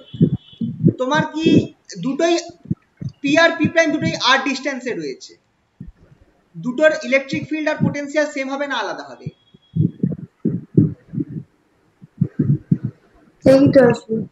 সেম হবে, তার মানে এটা থিটার উপর নির্ভর করছে কি? করছে না। বুঝতে পারলে তো? এটাই বলতে চাইছি। তার মানে থিটা ফাই এগুলোকে আমি বাদ দিয়ে দিতে পারবো, থিটা বলছে এই অ্যাঙ্গেল কোঅর্ডিনেটটাকে বাদ দিয়ে দিতে পারবো, আর কাকে বাদ দিতে পারবো, আমি জেড কে বাদ দিতে পারবো, কারণ ইনফাইনাইটলি লং সিলিন্ডার, তার মানে জেড এর উপরও নির্ভর করবে না, ঠিক আছে। তাহলে আমার ফর্মুলাটা হয়ে গেল কি, এইটা স্টার্টিংটা ওয়ান ডাইমেনশনাল ফর্মুলাটা, 1/r del del r of r del phi del r, বা ডি ফাই ডি আর, এখানে ডি দিয়ে করেছি, ইকুয়ালস টু 0। দেখো এইটার ফর্মুলা কিন্তু চোখ বন্ধ করে তুমি এটা লিখেও দিতে পারতে, কারণ এটা বেরিয়েছিল, phi equals to a ln r plus b, ঠিক আছে। এবার তোমাকে বি আর এটাকে বার করতে হবে, সবার আগে আমি বিটাকে বার করি। বিটাকে কি করে বার করব, বলে দিয়েছে potential of the cylinder is 0, মানে তুমি যখন r at r equals potential of the cylinder is 0 মানে কি, r যখন তুমি a0 হয়ে যাবে, মানে তুমি এই পয়েন্টে তুমি পোটেনশিয়াল বার করছো, তুমি ফাই 0 পাবে। বুঝতে পারলে? সারফেসে পোটেনশিয়ালটা 0 হবে, তাই তো? পোটেনশিয়ালটা সারফেসে 0 হবে, পি পয়েন্টটা তুমি সারফেসে নিয়ে আসো, তুমি ফাই 0 পাবে, বলেই দিয়েছে boundary condition, potential of the cylinder is 0, মানে সারফেসে তুমি 0, মানে আরটা যখন a0 সমান হয়ে যাবে তখন ফাই 0 হয়ে যাবে। বোঝা গেল? তাহলে ফাই 0 বসাও, তোমার বিটা কি পাচ্ছ, মাইনাস a ln a0, এই আর এর জায়গায় a0 বসিয়ে দিয়েছো, বিটা বের হচ্ছে মাইনাস a ln a0, তাহলে ফাই কি হয়ে গেল, a ln r minus a ln a0, তাই তো? তাহলে equals to a ln r by a0। তো rটা তো এখানে ভ্যারিয়েবল, a0 টা হচ্ছে আমার রেডিয়াস অফ দ্য সিলিন্ডার, এটা আমার দেওয়া রয়েছে, কিন্তু এই কনস্ট্যান্ট এটা এখনো পড়ে রয়েছে, এখনো একটা কনস্ট্যান্ট পড়ে রয়েছে। ইন্টিগ্রেশন কনস্ট্যান্ট গুলোকে আমায় তাড়াতে হবে, খেয়াল রাখবে সবসময় আমার মেন কাজ হচ্ছে ফাইটাকে আমি আর এর রেসপেক্টে বার করব, কিন্তু ইন্টিগ্রেশন কনস্ট্যান্ট গুলোকে আমায় তাড়াতে হবে। ইন্টিগ্রেশন কনস্ট্যান্ট দুখানা থাকছে, একটা বি থাকছে আর একটা এ থাকছে। এইখানে দেখো বিটাকে আমি তাড়িয়ে ফেলেছি, বিটাকে আমি সরিয়ে কি করে দিয়েছি, একটা r0 টার্ম নিয়ে আসতে পেরেছি, a0 টার্ম নিয়ে আসতে পেরেছি। a0 টা আমার অলরেডি মানে অঙ্কটার মধ্যে দেওয়া রয়েছে, যেটা হচ্ছে আমার সিলিন্ডারটার রেডিয়াস, তাহলে আমি বিটাকে তাড়াতে পেরেছি, এবার আমাকে এটাকে তাড়াতে হবে এখন। ঠিক আছে, এই অবধি বোঝা গেল তো? phi equals to a ln r by a0, এটা এখন আমি জানি না, এটাকে কোনোভাবে তাড়াতে হবে। তো কি করব, দেখো আর কি দেওয়া রয়েছে, চার্জ ডেনসিটি সিগমা দেওয়া রয়েছে, চার্জ ডেনসিটি সিগমা। এবার একটু মনে করে বলো তো, একটা কন্ডাক্টরের গাতে তোমার ইলেকট্রিক ফিল্ড কত হয়? সিগমা যদি দেওয়া থাকে, ইলেকট্রিক ফিল্ড কত? Sigma by epsilon naught. Electric field equals to yes sigma by epsilon 0। আর ইলেকট্রিক ফিল্ডের আরেকটা ফর্মুলা পোটেনশিয়ালের রেসপেক্টে কত হবে? মাইনাস গ্র্যাড ফাই বা ডি ফাই ডি আর। যেহেতু এখানটায় আমার আর এর রেসপেক্টে হচ্ছে, গ্র্যাড ফাই হচ্ছে প্লেন ডেরিভেটিভ, যেহেতু এখানে আর এর রেসপেক্টে হচ্ছে তাই জন্য minus d phi d r. ঠিক আছে, ঠিক আছে কারণ এখানে তো আর এর রেসপেক্টে হচ্ছে, তার মানে এটাই আমার মাইনাস গ্র্যাড ফাই। ঠিক আছে। আচ্ছা, এখানটায় যদি আমি ভেক্টর বসাই তো এটা আর ক্যাপ বসাতে হবে, যাই হোক আপাতত আমি এখানে ভ্যালুটাই রাখি। ঠিক আছে, তো সেইটাকে এবার আমি বসিয়ে দেব। এই দেখো সারফেসে বলেছে, সারফেস মানে at r equals to r zero minus, এই দেখো ইলেকট্রিক ফিল্ড এই যে E equals to sigma by epsilon 0, that is minus d phi d r at r equals to a0 equals to sigma by epsilon 0। ঠিক আছে, এবার আমি এখানটায় কি করব, ডেরিভেটিভ করব। ফাইটা কোন ফর্মুলা বসাবো? এই উপরের ফর্মুলাটা বসাবো, এই যে এই ফর্মুলাটা পেয়েছিলাম এইটা বসাবো, a ln r by r0 r by a0। তাহলে বসালে কি পাচ্ছি দেখো, minus ddr of a ln r minus a ln a0 equals to sigma epsilon 0। ডেরিভেটিভটা আগে করে নিতে হবে, এটা তো কনস্ট্যান্ট, তার মানে এই পার্টটা 0 হয়ে যাবে যেহেতু কনস্ট্যান্ট টার্ম পুরোটাই। তাহলে আমার এইটার ডেরিভেটিভ হচ্ছে 1 বাই r বেরিয়ে আসবে, তাহলে a বাই r সামনে মাইনাস আছে।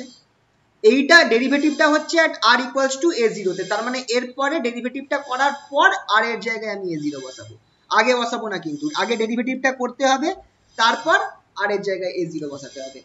সেটা আমার কাজ সমান সিগমা বাই এপসাইলন 0 সমান, তার মানে r এর জায়গায় তুমি a0 বসিয়ে দাও, তাহলে কি পাচ্ছ, minus a by a0 equals to sigma by epsilon 0, which implies a equals to minus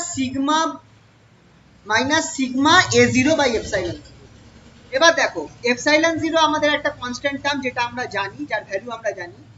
a0 টা আমার অঙ্কের মধ্যে দেওয়া রয়েছে, সিগমাটাও আমার অঙ্কের মধ্যে দেওয়া রয়েছে, তাহলে আমার যে ইন্টিগ্রেশন কনস্ট্যান্ট এটাকে আমি তাড়িয়ে ফেলতে পারলাম। এটাকে আমি সিগমা মানে অল নোন কনস্ট্যান্টস, যে কনস্ট্যান্টস গুলো নোন মানে জানি, যেমন এপসাইলন 0টাকে আমাদের জানা জিনিস, এটার ভ্যালুটাও আমরা জানি 8.85 into 10 to the power minus 12 CGS units. তো নোন কনস্ট্যান্টের রেসপেক্টে আমি জিনিসটাকে বার করতে পারলাম, সরি CGS না SI ইউনিট। আর সিগমার a0 এটা তো আমার অঙ্কর মধ্যে দেওয়া রয়েছে, তার মানে অটোমেটিক এগুলো আমার ইউজড হয়ে যাচ্ছে। তাহলে এটাকে আমি পেয়ে গেলাম। এবার তুমি ফাই এর জায়গায় তুমি বসিয়ে দাও, ফাইটা আমার কি ছিল, ফাই ইকুয়ালস টু ছিল a ln r by a0। তুমি এর জায়গায় তুমি এটা বসিয়ে দাও minus sigma a0 by epsilon 0, দেখো তুমি ফাইটা পাচ্ছ। এইভাবে তোমাকে অঙ্কটা সলভ করতে হবে, মানে সবার আগে তুমি সলিউশন নরমাল ফর্মে লেখো, তারপর বাউন্ডারি কন্ডিশন গুলো বসাও যেগুলো দেওয়া রয়েছে। যেমন একটা বাউন্ডারি কন্ডিশন বলে দিয়েছিল যে potential of the cylinder is 0, potential of the cylinder is 0, এটা ফার্স্ট বাউন্ডারি কন্ডিশন, মানে যখন তুমি r ইকুয়ালস টু a0 করবে তখন ফাই 0 হয়ে যাবে। এখান থেকে তুমি বিটাকে বার করতে পেরেছিলে, একটা কনস্ট্যান্টকে বার করতে পেরেছিলে। সেকেন্ড কি দেওয়া ছিল, চার্জ ডেনসিটি দিয়েছিল sigma. Charge density of the charge density সবসময় কোথায় হয়, গায়েতে হয় সিগমা। তখন তুমি ওটাকে কি করে বার করলে, এই ইলেকট্রিক ফিল্ডের ফর্মুলা ইউজ করে, মানে sigma by epsilon 0 equals to minus d phi d r. এইটা বসিয়ে তুমি কি করলে, দ্বিতীয় কনস্ট্যান্ট এটা বার করলে, করে তুমি বসিয়ে দাও, তুমি ফাইটা পেয়ে যাচ্ছ। এইভাবেই তোমার সব অঙ্কগুলো করতে হবে, বুঝতে পারলে? হ্যাঁ স্যার। সে বলছে আর বের করতে হবে না, আরটা তো ভ্যারিয়েবল, আরটা তো কি করে বের করবে, আরটা তো ভ্যারিয়েবল, মানে আর এবার তোমার ধরো তুমি বোঝো, এবার তুমি কি বার করছো, এই যে সিলিন্ডারটা ছিল সিলিন্ডারের যে অ্যাক্সিস থেকে তুমি যত দূরত্ব বাড়বে তুমি ফাই বার করতে পারবে। এবার আমি তোমাকে বললাম আর ইকুয়ালস টু 1 মিটারের জন্য ফাই কত হবে। তোমার সিগমা দেওয়া আছে, a0 দেওয়া আছে, এপসাইলন 0 তুমি জানো। সিগমাটা আমি বলে দিলাম, দেখো এইগুলো নন কনস্ট্যান্ট, মানে সিগমা তোমায় বলে দেবো যে একটা সিলিন্ডার আছে যেটা ইনফাইনাইটলি লং, তার চার্জ ডেন্সিটি আমি বলে দিলাম সিগমা ইজ ইকুয়াল টু এত, ধরো এত কুলম্ব পার মিটার স্কোয়ার। সিলিন্ডারের রেডিয়াসটা বলে দিলাম যে 10 সেন্টিমিটার, কথার কথা, বা কত 5 সেন্টিমিটার সিলিন্ডারের রেডিয়াস বলে দিলাম, a0 বলে দিলাম, এপসাইলন 0 তুমি জানো। এবার আমি বলবো যে সিলিন্ডারের অ্যাক্সিস থেকে 1 মিটার দূরত্বে তোমার ফাই কত, তুমি এই ফর্মুলায় ফেলো, আর এর জায়গায় 1 বসাও, পেয়ে গেলে।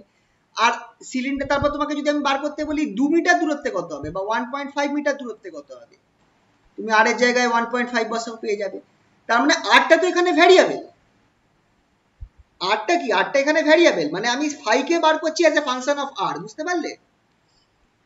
ফাই কে আমি বার করতে চাইছি অ্যাজ এ ফাংশন অফ আর, বাকিগুলো কনস্ট্যান্ট বা নন কনস্ট্যান্টস, মানে সিগমা a0 এগুলো নন কনস্ট্যান্ট, মানে এটা আমাকে প্রোভাইড করবে, অঙ্ক আমায় প্রোভাইড করবে যে একটা সিলিন্ডার আছে যার রেডিয়াস এত, যার সারফেস চার্জ ডেন্সিটি এত, তাহলে তার থেকে 1 মিটার দূরত্বে তুমি বার করো কত পোটেনশিয়াল, বুঝতে পারলে?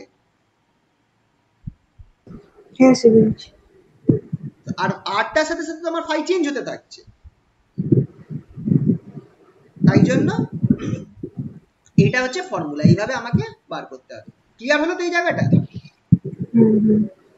ঠিক আছে, চলো এবার সেকেন্ড এক্সাম্পল হচ্ছে স্ফেরিক্যাল সেল, মানে আমরা স্ফেরিক্যাল সিমেট্রিতে চলে যাব। এইগুলো, এই এক্সাম্পল গুলো একদম, মানে এই এক্সাম্পল ডাইরেক্ট আসতে পারে, কিন্তু এটা একটা থিওরি, কিন্তু শুধু অঙ্ক নয়, এগুলো একদম থিওরি বলতে পারো। তো এই দুটো তো সব থেকে ইম্পর্টেন্ট। একটা spherical shell, two concentric spherical conducting shells, যাদের রেডিয়াস হচ্ছে a1 আর a2 গ্রেটার দ্যান a1, তার মানে দুখানা সেল আছে, এই একটা সেল আছে আর তার ভেতরে আর একটা সেল আছে, কনসেন্ট্রিক মানে সেম সেন্টার। প্রথমটা রেডিয়াস হচ্ছে a1, দ্বিতীয়টা রেডিয়াস হচ্ছে a2। আমাকে কি বার করতে বলছে, আর এই যে দুজনকে চার্জড করা হয়েছে, মানে এই দুটো সেলকে চার্জ করা রয়েছে, তাদের পোটেনশিয়াল হচ্ছে φ1 এন্ড φ2, মানে প্রথম সেলটার পোটেনশিয়াল হচ্ছে φ1, দ্বিতীয় সেলটার পোটেনশিয়াল হচ্ছে φ2। Determine the electric potential and field in the region between the cells. তাহলে আমাকে এই মাঝামাঝি কোথাও আমাকে পোটেনশিয়াল বা আর ইলেকট্রিক ফিল্ড বার করতে হবে। এই মাঝামাঝি আমাকে সামওয়্যার এরকম একটা আমি সেল ধরে নিই, যেটাকে আমি ধরে নিচ্ছি আর ডিস্টেন্সে রয়েছে, এটাকে আমি ধরে নিলাম আর ডিস্টেন্সে রয়েছে, সেন্টার থেকে আর ডিস্টেন্সে রয়েছে। আরেকটা আমি সেল ধরে নিলাম, ওই গসিয়ান সারফেস ধরে নিলাম, এইখানে আমার পোটেনশিয়াল আর ফিল্ড কত হচ্ছে সেটা আমায় বার করতে হবে। ঠিক আছে, বুঝতে পারলে তো? তো এইখানটায় দেখো স্ফেরিক্যাল সিমেট্রি আছে, স্ফেরিক্যাল সিমেট্রি রয়েছে, কিন্তু এখানটায় আমার স্ফেরিক্যাল সিমেট্রি থাকা মানে আমার এটা কি হয়ে যাবে, কোন কোঅর্ডিনেটটা, কোন ইকুয়েশনটা ইউজ করব, কোন কোঅর্ডিনেট, ওই ল্যাপ্লাসিয়ান ইন স্ফেরিক্যাল কোঅর্ডিনেটে 1 ডিটা কতটা ইউজ করব, মানে আর থিটা পাই কত, শুধু আর একটা, শুধু আর, কারণ এখানটায় আমার দেখো একটা স্ফিয়ার তৈরি হচ্ছে, আর তার মানে সেই স্ফিয়ারের যে অ্যাঙ্গেল আছে তার উপর কিন্তু আমার এখানে ফাইটা নির্ভর করবে না, ফাইটা আমার এই আর এর ভ্যালুর উপর শুধু নির্ভর করবে। তাহলে এবার এইটা হচ্ছে আমার Laplace equation in spherical polar coordinate 1 ডাইমেনশনে। যখনই দেখো এরকম কোনো একটা কেস আসবে যেখানটায় আমার একটা স্ফিয়ার তৈরি হচ্ছে, তার মানে বুঝে দিতে হবে যে আমার এখানে স্ফেরিক্যাল সিমেট্রি রয়েছে। কিছু কেস ছাড়া বেশিরভাগ ক্ষেত্রে এই জিনিসটা হবে। তাহলে এটা হচ্ছে আমার formula 1/r² ddr r² d∅ dr। এটাকে সলভ করতে পারো, নাও করতে পারো, একবারে বসিয়ে দিতে পারো, এটা হচ্ছে আমার solution. phi equals to a/r plus b। a আর b কনস্ট্যান্ট, কাকে তাড়াতে হবে আমাকে, a আর b কে তাড়াতে হবে, তাড়িয়ে আমাকে কি কি আনতে পারি, কার রেসপেক্টে আনতে পারি। দেখো আমার এখানে φ1 φ2 দেওয়া রয়েছে আর a1 a2 দেওয়া রয়েছে, φ1 φ2 আর a1 a2 অঙ্কের মধ্যে দেওয়া রয়েছে, তার মানে আমাকে এই এ আর বি কে সরিয়ে ফাই ওয়ান আর ফাই টু আর এ ওয়ান এ টু রেসপেক্টে লিখতে হবে, বুঝতে পারলে তো? অঙ্কে আমি দেখবো আমাকে কি দিয়েছে, কি কি কনস্ট্যান্ট বা কি কি টার্মস দেওয়া রয়েছে, তাদের রেসপেক্টে আমাকে এই ইন্টিগ্রেশনের কনস্ট্যান্ট গুলোকে মানে এ আর বি কে আনতে হবে। এই জায়গাটা বোঝা গেল তো?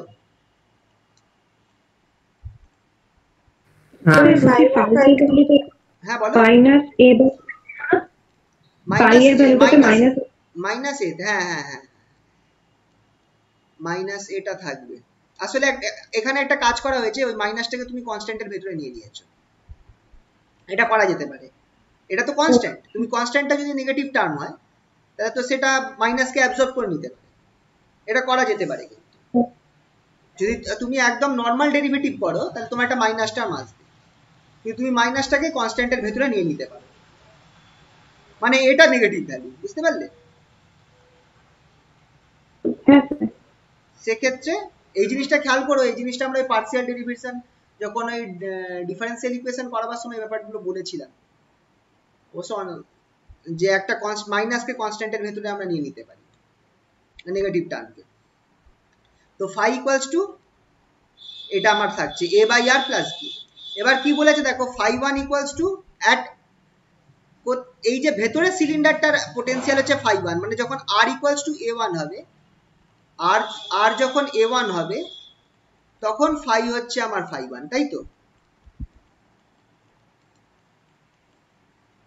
যখন r equals to a one তখন phi equals to phi one, তার মানে ফাই ওয়ান ইকুয়ালস টু এই ফর্মুলায় বসাও a by a one plus b, আর ফাই টু ইকুয়ালস টু একইভাবে কি বেরোবে,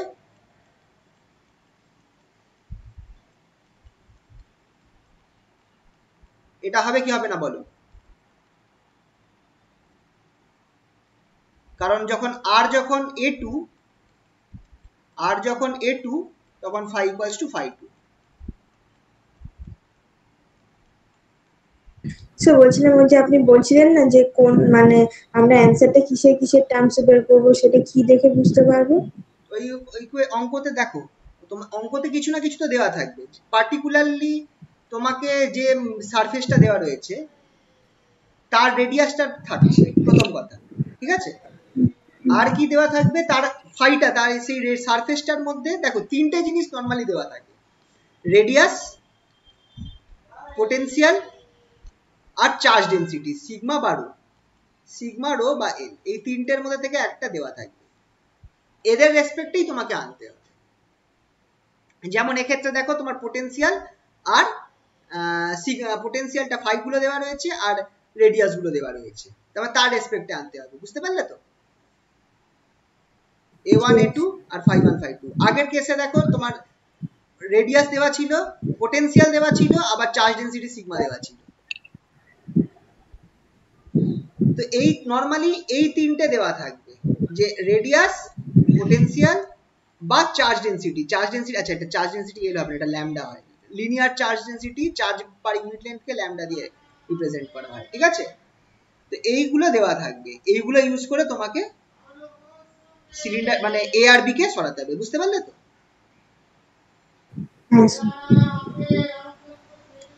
তাহলে এই যে দুটো ইকুয়েশন পেয়েছো, তুমি দেখো দুটো ইকুয়েশনকে যদি মাইনাস করো বিটা আউট হয়ে যাবে, ফাই ওয়ান আর ফাই টু কে যদি তুমি মাইনাস করো তোমার বিটা কিন্তু কেটে যাচ্ছে, ঠিক কি না?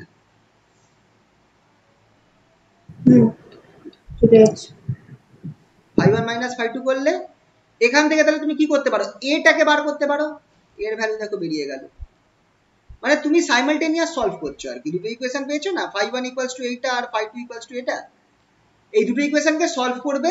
একবার তুমি phi one minus phi two করবে, তারপর করবে কি তুমি ওই এইখান থেকে তুমি এ টার্মটা পেয়ে যাচ্ছ, দ্বিতীয়বার তুমি কি করছো, এই বি টার্মটাকে একইভাবে বার করবে। দেখো কি করছো, দেখো এই ইকুয়েশনটা যেটা আছে এ ওয়ানটাকে তুমি গুণ করে দিচ্ছ বোথ সাইডে, তাহলে আমার কি হয়ে যাচ্ছে এ ওয়ান ফাই ওয়ান এই মেন ইকুয়েশন থেকে, এই যে মেন ইকুয়েশনটা দেখো এটা কিভাবে এলো বুঝতে পারলে তো? এটা কিভাবে এলো, চলে আসছে হ্যাঁ।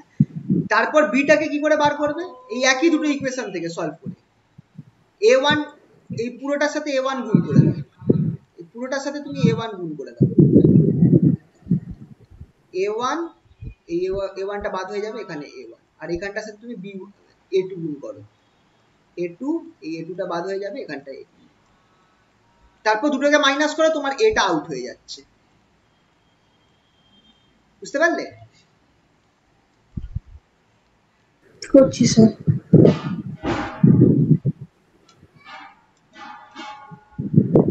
এই দেখো a1 phi1 equals to a plus a1b R a2 phi2 equals to a plus a2b, এই দুটোকে তুমি যদি মাইনাস করো তোমার a আউট হয়ে যাবে, a কেটে যাবে, তাহলে যে ইকুয়েশনটা বেরোবে সেখান থেকে তুমি বিটা বার করতে পারো। দেখো বিটা এই জিনিসটা বেরোচ্ছে কিনা, b equals to a2 phi2 minus a1 phi1 by a2 minus a1।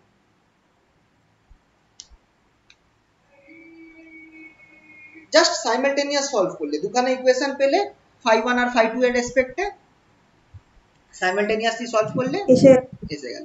ব্যাস, এবার তুমি মেইন ইকুয়েশনটা বসিয়ে দাও। মেইন ইকুয়েশনটা কি ছিল? phi equals to a by r plus b, এর ভ্যালুটা পেয়ে গেছো, b এর ভ্যালু পেয়ে গেছো, বসিয়ে দাও, তুমি এই জিনিসটা পাচ্ছ, phi equals to a1 a2 by a2 minus a1 phi1 minus phi2 by r plus a2 phi2 minus a1 phi1 by a2 minus a1। তুমি 5 পেয়ে গেছো। তোমাকে দেখো ওই ভেতরের রিজনটায় তোমার পোটেনশিয়াল বার করতে বলেছে আর ইলেকট্রিক ফিল্ড বার করতে বলেছে। ইলেকট্রিক ফিল্ড বার করতে গেলে জাস্ট গ্রেডিয়েন্ট অফ 5 করে দাও উইথ রেসপেক্ট টু r।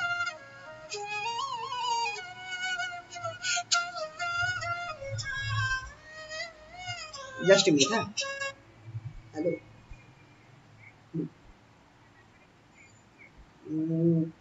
না না না, দেখো বলছি এই তোমাদের 11 তারিখে জানা যাবে, ঠিক আছে? এটা তোমাদের নাও হতে পারে, তোমাদের হয়তো পরে এক্সাম হতে পারে, এটা একটা ব্যাপার আছে, তোমাকে আমি পরে একটু কল করে জানাচ্ছি, ঠিক আছে?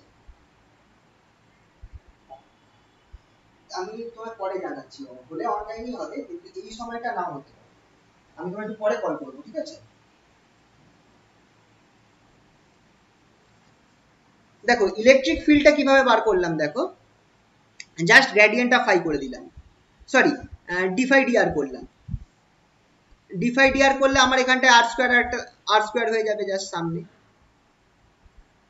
তাহলে ইলেকট্রিক ফিল্ড এটা বেরোচ্ছে, ঠিক আছে? আর আরেকটা এক্সট্রা কাজ করা হয়েছে, সারফেস আমার চার্জ ডেনসিটি বার করা, বা টোটাল চার্জ আমার কত রয়েছে সেটা বার করা। ও এটা মোস্ট প্রবাবলি কোশ্চেনে ছিল, একবার দেখে নিত। হ্যাঁ, also determine the charge on the inner sell, মানে এই a1 যে সেলটা আছে এর মধ্যে কত চার্জ আছে সেটাকেও বার করতে বলেছে। সেটা কি করে বার করবো চলো দেখা যাক। যদি তুমি ধরো ফাইটা পেয়ে গেছো, তোমার এটা হচ্ছে ইনার সেল, ভেতরের সেলটা যেটা রেডিয়াস হচ্ছে a1, তোমার চার্জ বার করতে হবে, এখানটায় চার্জ ডেনসিটি কিউ চার্জ বার করতে হবে। তো কিউ, তুমি যদি সারফেস চার্জ ডেনসিটি জানো, সিগমাটা জানো, তাহলে কিউ এর ফর্মুলা কি হবে বলো তো? সারফেস চার্জ ডেনসিটি তুমি যদি জানো, সিগমা ইনটু 4 পাই এস a1 স্কয়ার সিগমা, এটা হচ্ছে কিউ। তার মানে তুমি কিউ বার করতে পারবে যদি সিগমা জানো। সিগমা কি করে বার করতে পারবে? ইলেকট্রিক ফিল্ডের ফর্মুলা থেকে, sigma equals to epsilon 0 E at r equals to a1, electric field at r equals to a1, ঠিক কি না? Electric field equals to sigma by epsilon 0, তাহলে sigma equals to epsilon 0 into E হবে কি না? তাহলে এইখান থেকে তাহলে সবার আগে ইলেকট্রিক ফিল্ড কিভাবে বার করতে পারো? তুমি ফাই জানো, ইলেকট্রিক ফিল্ড কিভাবে বার করবে? Electric field at r equals to a1 equals to minus d phi dr at r equals to a1। বুঝতে পারলে? হ্যাঁ স্যার। তাহলে ফাইটা তুমি পেয়ে গেছো, দেখো এইভাবে পরপর যাবো, ফাইটা পেয়ে গেছি, ফাইটা ডেরিভেটিভ করো, তারপর আর এর জায়গায় a1 বসিয়ে দাও, এই দেখো আর এর জায়গায় a1 বসিয়ে দিয়েছি, electric field at a1 r equals to a1 পেয়ে গেলাম, electric field on the surface of inner sell, ঠিক আছে?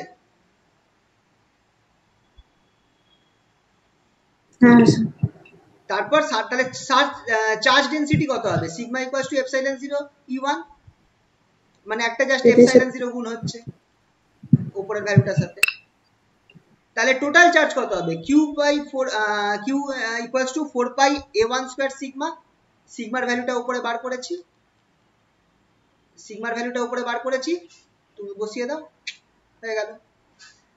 তাহলে দেখো এক্ষেত্রে আমার তাহলে কি কি ফর্মুলা গুলো সব থেকে বেশি কাজে লাগছে, সেটা হচ্ছে এই ইলেকট্রিক ফিল্ডের এই ফর্মুলাটা খুব কাজে লাগছে এক্ষেত্রে, সিগমা বাই এপসাইলন 0 আর electric field equals to minus d phi d r. এই দুটো ফর্মুলা আমার খুব কাজে লাগছে, তো এই দুটো ফর্মুলা মাথায় রাখতে হবে, ঠিক আছে? হ্যাঁ স্যার।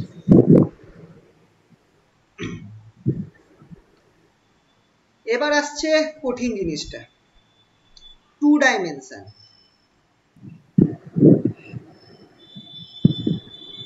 আগের অবধি কোনো অসুবিধা নেই তো? আগের অবধি বুঝতে? স্যার একটু আগের অঙ্কটা দেখান, মানে এই মাত্র যেটা দেখাচ্ছেন। কোনটা?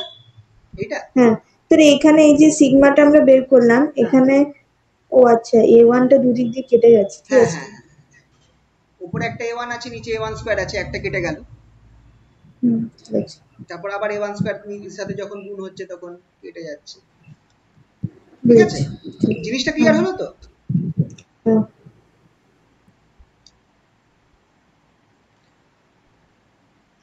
আচ্ছা, বাকি যারা আছে তোমাদেরও ক্লিয়ার হচ্ছে তো? কারোর অসুবিধা হলে জানিও, কিন্তু জিজ্ঞেস করো কোথাও না কারোর। না অসুবিধা নেই স্যার। ঠিক আছে। Next, two dimension. এবার এখানে আসছে আমাদের কষ্ট শুরু। আচ্ছা, কিন্তু কষ্ট পেয়ে লাভ নেই। টু ডাইমেনশনে দুখানা অঙ্ক আছে, দুটো অঙ্ক। যদি পরীক্ষায় আসে 6 থেকে 10 নম্বরের জন্য আসতে পারে।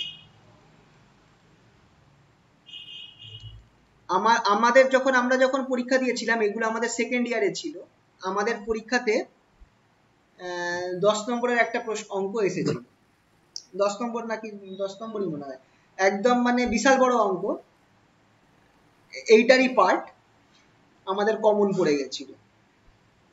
মানে কমন মানে এটা কমন যদি আসে তাহলে কমন, কারণ একটাই, এই দুটোই অঙ্ক আছে এইটার ক্ষেত্রে, টু ডাইমেনশনের ক্ষেত্রে। একদম ওই দুটো যদি মুখস্থ রাখো স্যাটাস্যাট হয়ে যাবে। আর তোমাদের তো ওপেন বুক যদি এক্সাম হয়, তাহলে তো জাস্ট তোমাদের খাতাটা মানে বইটা রেডি রাখতে হবে এই আর কি, তারপর টুকে দিতে পারবে।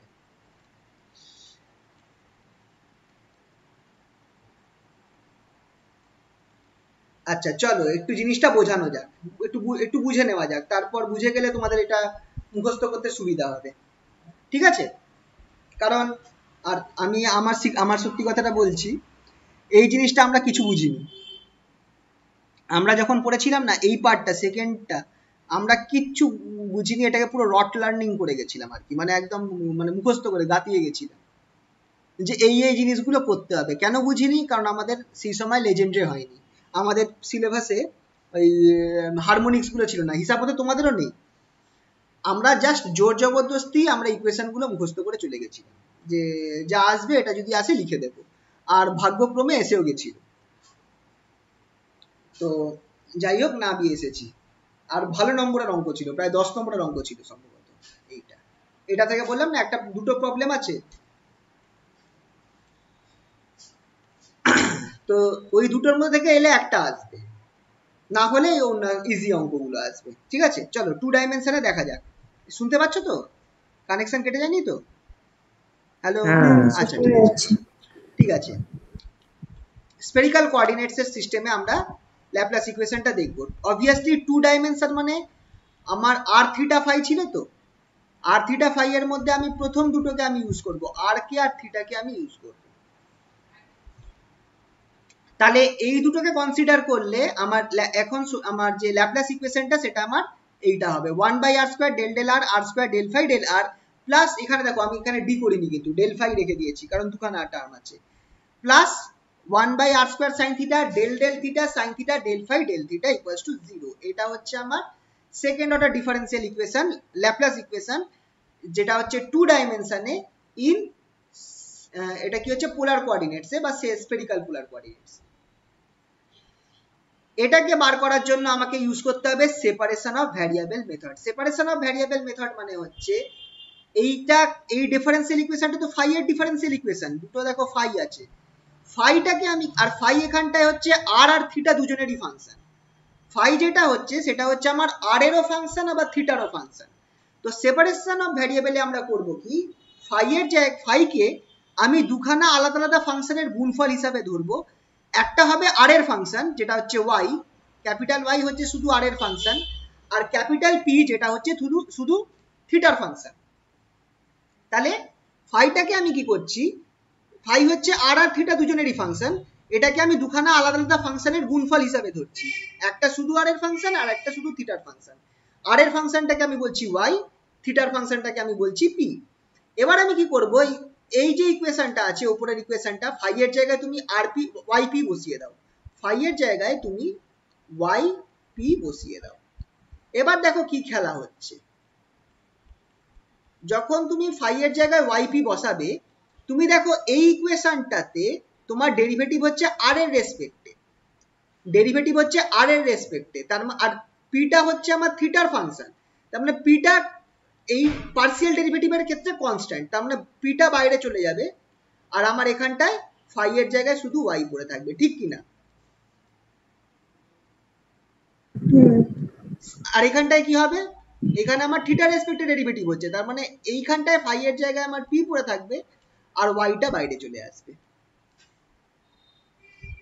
থিটার জায়গায় তুমি কি করলে, ওয়াই ইন্টু পি বসিয়ে দিয়েছো, পিটা যেহেতু আমার থিটার ফাংশন আর এখানটায় আমার আর এর রেসপেক্টে ডেরিভেটিভ হচ্ছে, তুমি পিটাকে বাইরে নিয়ে এসেছো কারণ কনস্ট্যান্টের মতো বিহেভ করছে, আর এক্ষেত্রে যেহেতু আমার থিটার রেসপেক্টে ডেরিভেটিভ হচ্ছে তাই জন্য ওয়াইটা আমার, আর ওয়াইটা শুধু আর এর ফাংশন, তাই ওয়াইটাকে আমি এখানে বাইরে নিয়ে এসেছি, এটাও আমার কনস্ট্যান্টের মতো বিহেভ করছে, ভেতরে আমার পিটা পড়ে থাকবে। তাহলে ইকুয়েশনটা এরকম হয়ে যাবে, দেখো পি থিটা মানে p function of theta by r square d d r square d y d r plus y by r square sine theta d d theta sine theta p d theta. এখানটায় কেন আমি ডি করে দিলাম ডেলকে সরিয়ে, কারণ এক্ষেত্রে ডেরিভেটিভটা শুধু একটারই ফাংশন, শুধু আর এরই ফাংশন, ওপরে আমি ডেল রেখেছিলাম কারণ এখানটায় ফাইটা আমার বোথ আর আর থিটার ফাংশন ছিল তাই আমি ডেল রেখেছিলাম, কিন্তু এখানে যেহেতু আমার ডেরিভেটিভটা শুধু ওয়াই মানে শুধু আর এর ফাংশন, আর এই সাইড এইখানে আমার ডেরিভেটিভটা শুধু থিটার ফাংশন, তাই জন্য আমি এখানটায় ডেলের জায়গায় ডি করে দিয়েছি, ঠিক আছে? তো এইটা হয়ে গেল আমার ইকুয়েশন, বুঝতে পারলে তো? এখানে আশা করছি কোনো অসুবিধা হয়নি। এবার এটাকে তুমি কি করবে, এই দুটো টার্ম আছে তো, আর লেফট রাইট হ্যান্ড সাইডে জিরো আছে, দুটোকে আলাদা করে দাও।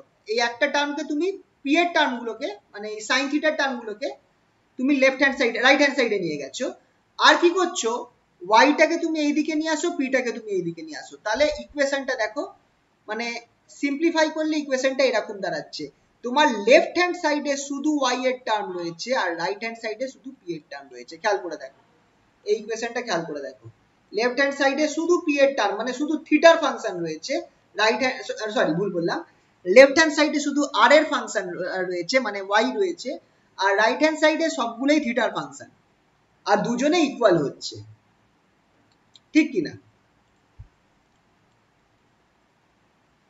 1 by y ddr r square dy dr equals to minus 1 by p sin theta dd theta sin theta dp d theta। এবার left hand side is function of r only, function of r only, R right hand side function of theta only, function of theta only। আর দুজনে equal, দুটো আলাদা আলাদা জিনিসের function equal তখনই হয় যদি তারা দুজনেই একটা কনস্ট্যান্ট হয়, এইটা খুব ইম্পর্টেন্ট একটা rule. both side only possible if both sides are equal to a constant k। দুটো আলাদা আলাদা ফাংশন, আলাদা আলাদা জিনিসের ফাংশন, তারা ইকুয়াল তখনই হবে যদি কি হয়, যদি আমার দুজনে একটা কনস্ট্যান্টের সাথে ইকুয়াল হয়। তাহলে আমি কি ধরে নিচ্ছি, এই দুটো জিনিসই is equals to a constant k. বোঝা গেল? বোঝা গেল কি? মানে আমরা ধরে নিলাম যে এই লেফট হ্যান্ড সাইডটাও ইকুয়াল টু কে আর রাইট হ্যান্ড সাইডটাও equal to k. Equal, obviously কারণ এটা না হলে দুটো আলাদা ফাংশন কখনো ইকুয়াল হবে না, আর কেটা একটা কনস্ট্যান্ট টার্ম, ঠিক আছে। এবার আমি এই রাইট হ্যান্ড সাইডের ইকুয়েশনটাকে শুধু নিচ্ছি, রাইট হ্যান্ড সাইডের ইকুয়েশনটা নিচ্ছি minus 1 by p sin theta dd theta of sin theta dp d theta equals to k। তুমি p টাকে k এর কাছে নিয়ে যাও আর এই সাইডে নিয়ে আসো, দেখো তোমার ইকুয়েশনটা এটা দাঁড়াচ্ছে 1 by sin theta dd theta of sin theta dp d theta plus kp equals to 0। এবার তুমি কি করো, লেট কেটা তো কনস্ট্যান্ট, কেটাকে তো আমি যা হোক কিছু করতে পারি, let k equals to n into n plus 1। K তো একটা কনস্ট্যান্ট, তুমি কেটাকে আরেকটা কনস্ট্যান্টের সাথে কম্পেয়ার করে এইভাবে লিখতেই পারি, হবে কিন্তু k equals to n into n plus 1 লেখা যেতে পারে, কারণ কনস্ট্যান্ট টার্ম তো কোন একটা ভ্যালু জাস্ট, তো সেটাকে আমি এইভাবে লিখতে পারবো না, এইভাবে লিখে আমি n বার করতে পারি, ঠিক কি না? লেখা যায়। তাহলে যে ইকুয়েশনটা বেরোবে k এর জায়গায় n into n plus 1 লিখে এই যে ইকুয়েশনটা পেলাম 1 by sin theta dd theta sin theta dp d theta plus n into n plus 1 p, এটা হচ্ছে আমার legendary equation of order n, legendary equation order n। এবার তোমাদের এখানটায় প্রশ্ন আসবে কি করে হলো, এটা তো লেজেন্ডারি ইকুয়েশন হচ্ছে না। আমরা তো লেজেন্ডারি ইকুয়েশন যারা যারা করে ফেলেছো থার্ড সেমে তারা তো জানো যে এটা তো লেজেন্ডারি ইকুয়েশন নয়, লেজেন্ডারি ইকুয়েশন তো অন্যরকম দেখতে, এটা কি করে লেজেন্ডারি ইকুয়েশন হচ্ছে। তো চলো একটুখানি তোমাদের এই ব্যাপারটা একটুখানি দেখিয়ে দিই, দাঁড়াও।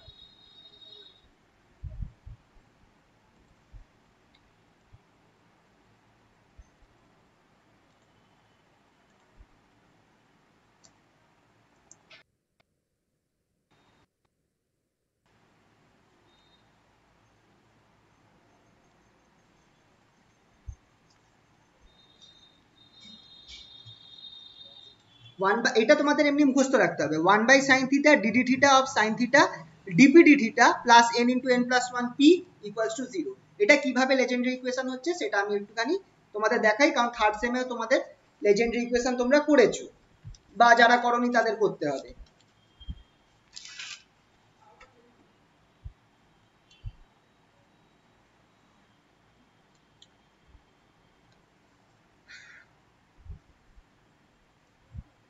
আহা প্রবলেম করছে,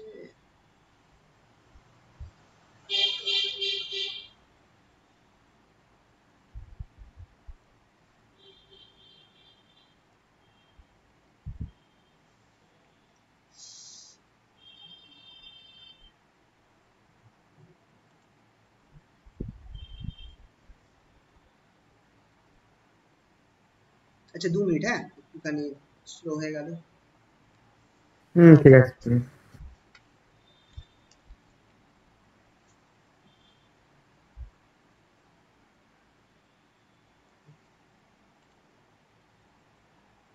চলো তাহলে দেখা যাক লেজেন্ডারি ইকুয়েশনটা কিভাবে আসছে।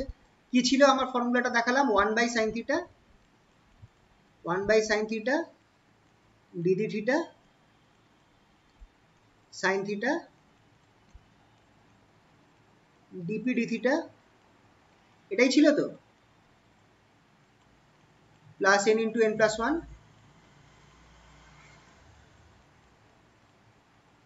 p equals to 0। এটা আমি বলছি যে এটা লেজেন্ডারি ইকুয়েশন, কিন্তু আমরা আরেকবার দেখে নিই দিয়ে, 1 by sin theta dd theta sin theta dp d theta, ঠিক আছে। কিন্তু আমরা লেজেন্ডারি ইকুয়েশন জানি কি, এইটা 1 minus x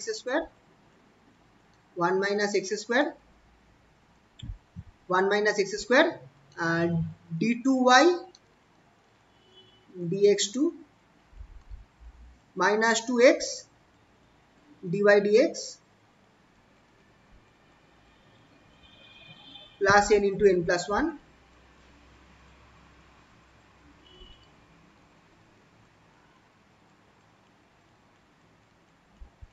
y equals to 0। এটাই আমরা জানতাম লেজেন্ডারি ইকুয়েশন, তাই তো?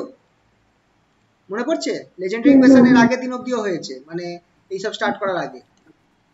তো কিভাবে হচ্ছে সেটা করার জন্য আমি আগে এই ইকুয়েশনটাকে একটু ভেঙে নিই, আচ্ছা তুমি যদি ডেরিভেটিভটা করো তাহলে তুমি কি পাবে? ডেরিভেটিভটা করলে তুমি কি পাবে একবার দেখে নাও। 1 বাই সাইন থিটা যেমন আছে রাখলাম, ডেরিভেটিভটা যখন তুমি করছো প্রথমে সাইন থিটার উপর ডেরিভেটিভ হচ্ছে, তুমি কি পাচ্ছ দেখো, কস থিটা পাবে, ডিপি ডিথিটা যেমন আছে পড়ে থাকবে, প্লাস সাইন থিটা পড়ে থাকবে, d two p d theta two,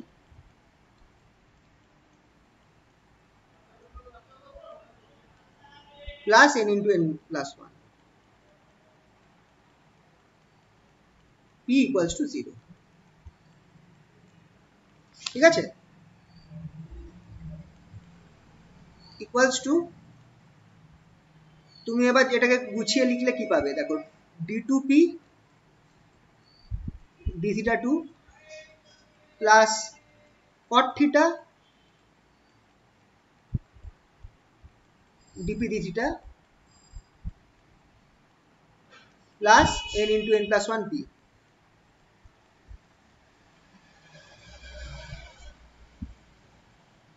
হলো কি হলো না?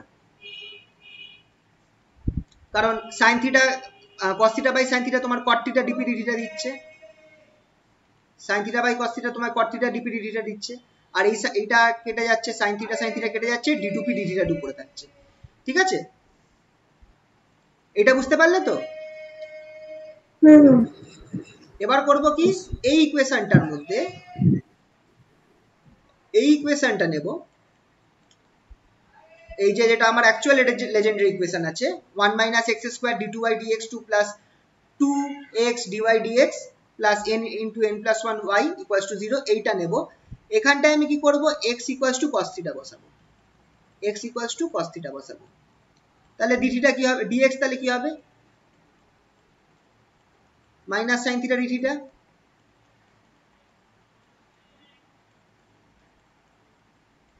তাই তো? তাহলে এবার এখানটায় চলো বসাই, বসিয়ে দেখি কি হয়। 1 minus cos square theta, 1 minus cos square theta. আচ্ছা এখানে d2y dx2 আছে, তাহলে এক কাজ করি এটাকে দুভাগে ভেঙে দিই, একটা ddx করি, তারপর আরেকটা dy dx করি, দুভাগে ভেঙে নিলাম, প্লাস তারপরে কি টার্ম আছে, ও মাইনাস আছে, মাইনাস 2x dy dx, তাহলে মাইনাস 2x টা কি হবে, আচ্ছা এক কাজ করি, হ্যাঁ আচ্ছা x টাকে আগে ভেঙে নিই, cos থিটা dy dx, সব x গুলোকে এখনই ভাঙছি না, শুধু এটাকে ভাঙছি, plus n into n plus 1 y equals to 0। আচ্ছা 1 মাইনাস cos স্কয়ার থিটা কি হয়ে যাবে, sin স্কয়ার থিটা। এবার আসল খেলা, ddx টাকে আমি কি লিখতে পারি, মাইনাস ডি, আচ্ছা দাঁড়াও এই হবে না, dx টা হচ্ছে আমার minus sin theta d theta, তাহলে এটাকে আমি লিখতে পারি কিনা, minus 1 by sin theta dy d theta, লেখা যাবে কি যাবে না বলো? ওহো dy d থিটা এখন লিখতে পারবো না, ddx টাকে এই জিনিসটা লেখা যাবে কি যাবে না বলো?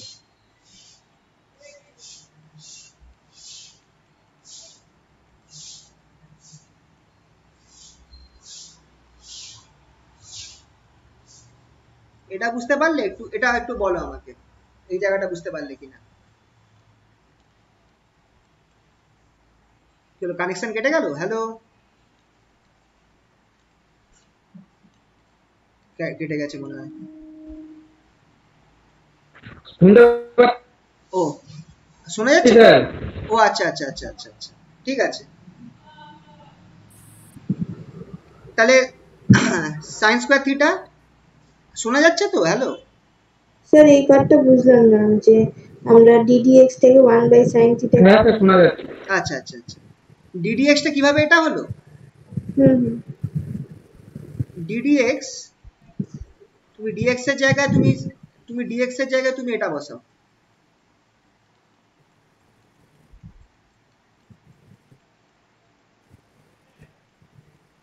হবে কি হবে না? হবে কি হবে না? dx এর জায়গায় তুমি এটা বসাও, minus sine theta d theta, তাহলে তুমি কি হচ্ছে 1 by sine minus 1 by sine theta d theta হচ্ছে কি হচ্ছে না বলো? আমি জাস্ট উল্টো করে দিয়েছি। হ্যাঁ হ্যাঁ, জাস্ট dx এর জায়গায় তুমি minus sine theta d theta বসিয়েছো, তাহলেই তো এই জিনিসটা হচ্ছে। ঠিক আছে, বুঝেছি এবার।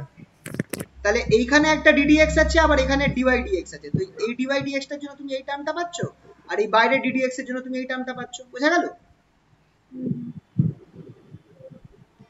বোঝা গেল তো? হ্যাঁ। তাহলে এবার আচ্ছা দাঁড়ো, তাহলে এইটা হলো মাইনাস 2 cos থিটা, আবার এখানটা একটা মাইনাসে মাইনাসে প্লাস হয়ে যাবে, কারণ মাইনাস সাইন থিটা আসছে, তো dy d থিটা হবে কি হবে না? এই যে এখানটায় ddx আছে, এখানটায় আমি কি লিখলাম, minus 1 by sine theta dy d theta, তার ফলে এটা হয়ে গেল মাইনাসে মাইনাসে প্লাস হয়ে গেল, নিচে sign theta dy d theta. বুঝতে পারলে? এই জায়গাটা বোঝা গেছে আশা করি। হ্যাঁ, তাহলে এটার সাথে কি হচ্ছে plus n into n plus 1 y equals to 0। এবার দেখো এইটা আমার কি হয়ে যাচ্ছে, এটা কিন্তু cot থিটা হয়ে যাচ্ছে, 2 cot থিটা হয়ে যাচ্ছে, আর এটা আমার 2 cot থিটা হয়ে যাচ্ছে। আমাকে এবার এইখানটায় মেন কাজটা করতে হবে।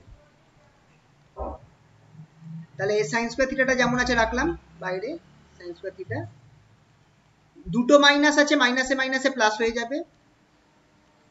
আমি একটা 1 বাই সাইন থিটাটা বাইরে রাখলাম। এবার দেখো ডিডি থিটাটাকে আমি দিয়ে এই ভেতরের পার্টটাকে ডেরিভেটিভ করছি পুরোটাকে, তাহলে আমার দুটো পার্টে ভাঙবে। একটা হচ্ছে কি, তুমি সাইন থিটা 1 বাই সাইন থিটাকে ডেরিভেটিভ করছো, 1 বাই সাইন থিটাকে ডেরিভেটিভ করলে তুমি এই জিনিসটা পাবে কিনা বলো, cos theta minus cos theta by sine square theta, পাবে কি পাবে না বলো? D d theta of 1 by sine square theta, নিচে সাইন স্কয়ার থিটা হবে, sorry.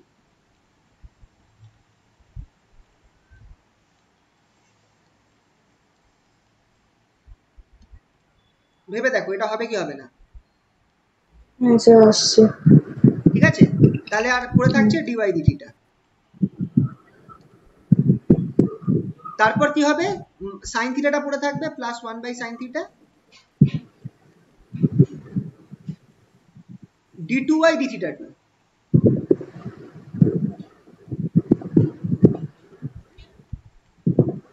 Plus 2 cos theta by sine theta, বা এটাকে একবারে লিখে দিই, cot থিটা করে দিই, একবারে 2 cot থিটা করে দিই,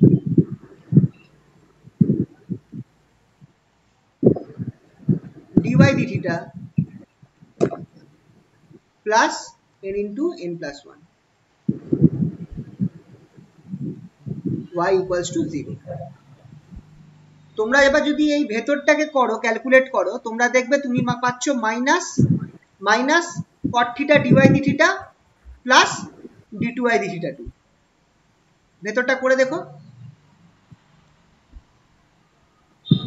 উপরের টার্মটা একটু মুছছি, তাহলে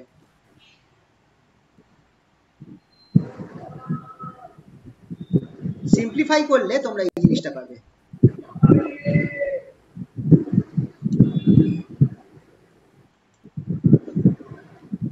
এই পার্টটাকে সিম্পলিফাই করলে তোমরা এই জিনিসটা পাবে, minus cot theta minus cot theta dy d theta plus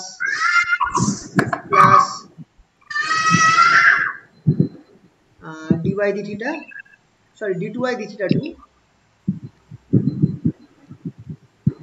plus 2 cot theta dy d theta plus n into n plus 1 y equals to 0। ঠিক আছে, এই জিনিসটা পাওয়া গেল। এই মাইনাস কট থিটার এখানে প্লাস 2 কট থিটাকে তুমি যদি কেটে দাও তাহলে শুধু কট থিটা ডিভাই থিটা পড়ে থাকছে। তুমি দেখো তুমি এই উপরের টার্মটা পেয়ে যাচ্ছ, শুধু পি এর জায়গায় ওয়াই আছে। তুমি এই উপরের টার্মটা পেয়ে যাবে, শুধু পি এর জায়গায় ওয়াই থাকছে। হ্যাঁ স্যার একদম আসছে। তার মানে আমার এই তাহলে আর এই উপরের টার্মটা তুমি কোথা থেকে পেয়েছিলে? এই জায়গাটা বোঝা গেল তো? সবাই ক্লিয়ার হয়েছে সবার কাছে? আগের রিকোয়েস্ট আমরা ধরেছিলাম ওটাই আসছে। একদম। তার মানে এই ইকুয়েশনটা তাহলে আমার লেজেন্ডারি হয়ে গেল। তাহলে পি সে এটা হচ্ছে কি করে দেখাতে হবে পরীক্ষার সময় যে এটাই লেজেন্ডারি? হ্যাঁ মানে বলছি যে পরীক্ষার সময় কি করে দেখাতে হবে যে ওই এটা ইকুয়েশনটা আমরা দেখো, লেজেন্ডারি? এবার এইটা এইখান থেকে লেজেন্ডারি দিয়ে এরকম প্রবলেম দেয় না, কারণ এটা জাস্ট এটা এই অঙ্কগুলো জানার জন্য তোমার লাগবে। এইটা এই অঙ্কগুলো জানার জন্য তোমার লাগবে, কিন্তু এখান থেকে ডাইরেক্ট লেজেন্ডারি প্রবলেম দেয় না কিন্তু। তাহলে আমরা জানলাম যে আমার যেটা ফর্মুলা ছিল সাইন থিটা, সাইন থিটা না 1 বাই সাইন থিটা কি ছিল? 1 by sine theta, 1 by sine theta d d theta sine theta d p d theta plus n into n plus 1 p equals to 0। এটা আমার লেজেন্ডারি পলিনোমিয়াল, লেজেন্ডারি ইকুয়েশন হয়ে গেল, এটা প্রমাণ হয়ে গেল। হ্যাঁ, এটা তোমাদের থার্ড ইয়ারে আসলেও আসতে পারে, কিন্তু দেয় না নর্মালি। তোমাদেরকে প্রমাণ করতে পারে যে show that this is legendary equation, এটা তোমাদের থার্ড ইয়ারে আসতে পারে, থার্ড ইয়ার বলছি থার্ড সেমিস্টারে, যে এটা লেজেন্ডারি ইকুয়েশন প্রমাণ করো। তাহলে তোমাকে ওই লেজেন্ডারি মেন ইকুয়েশন যেটা আছে 1 বাই এক্স স্কোয়ার থেকে তুমি এক্স এর জায়গায় কস থিটা বসিয়ে যেভাবে করলাম করে তুমি এটাকে আনতে পারো। ঠিক আছে, বুঝতে পারলে তো? তাহলে যদি এইটা হয় তাহলে পি কি? পি হচ্ছে আমার solution of legendary.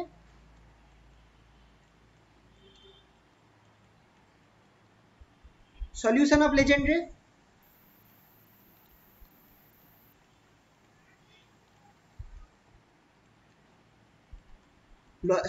Legendary solution মানে তার মানে পিটা কি? Legendary polynomial. মনে আছে আমরা যখন লেজেন্ডারি করাচ্ছিলাম যে তার সলিউশন গুলোকে কি বলা হয়? Legendary polynomial. এবার লেজেন্ডারি পলিনোমিয়ালের কিছু নিয়ম ছিল, পিএন বলা হয়।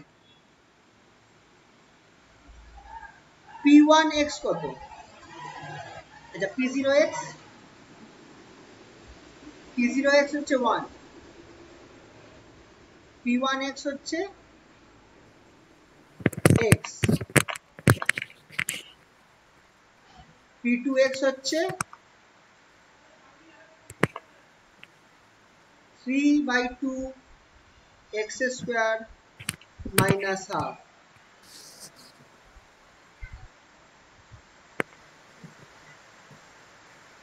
p3x 5/2 x cube minus 3/2 x। মনে আছে? বলেছিলাম না এগুলো মুখস্থ রাখতে। এখানটায় কি আছে? x equals to cos theta। এক্ষেত্রে আমরা যেটা করলাম এই ফর্মুলার ক্ষেত্রে for x equals to cos theta, তাহলে p এর ভ্যালু গুলো কি হবে এক্ষেত্রে? x তো cos theta, তাহলে p এর ভ্যালু গুলো কি হবে? p0 টা কি হবে? 1, p0 তো 1ই হবে। p0 থিটা যেটা সেটা আমার হয়ে গেল 1, p1 টা কি হয়ে যাবে? cos theta। একদম। p2 টা 3/2 cos square theta minus half। একদম। আপাতত এই অবধি লাগবে, p2 অবধি।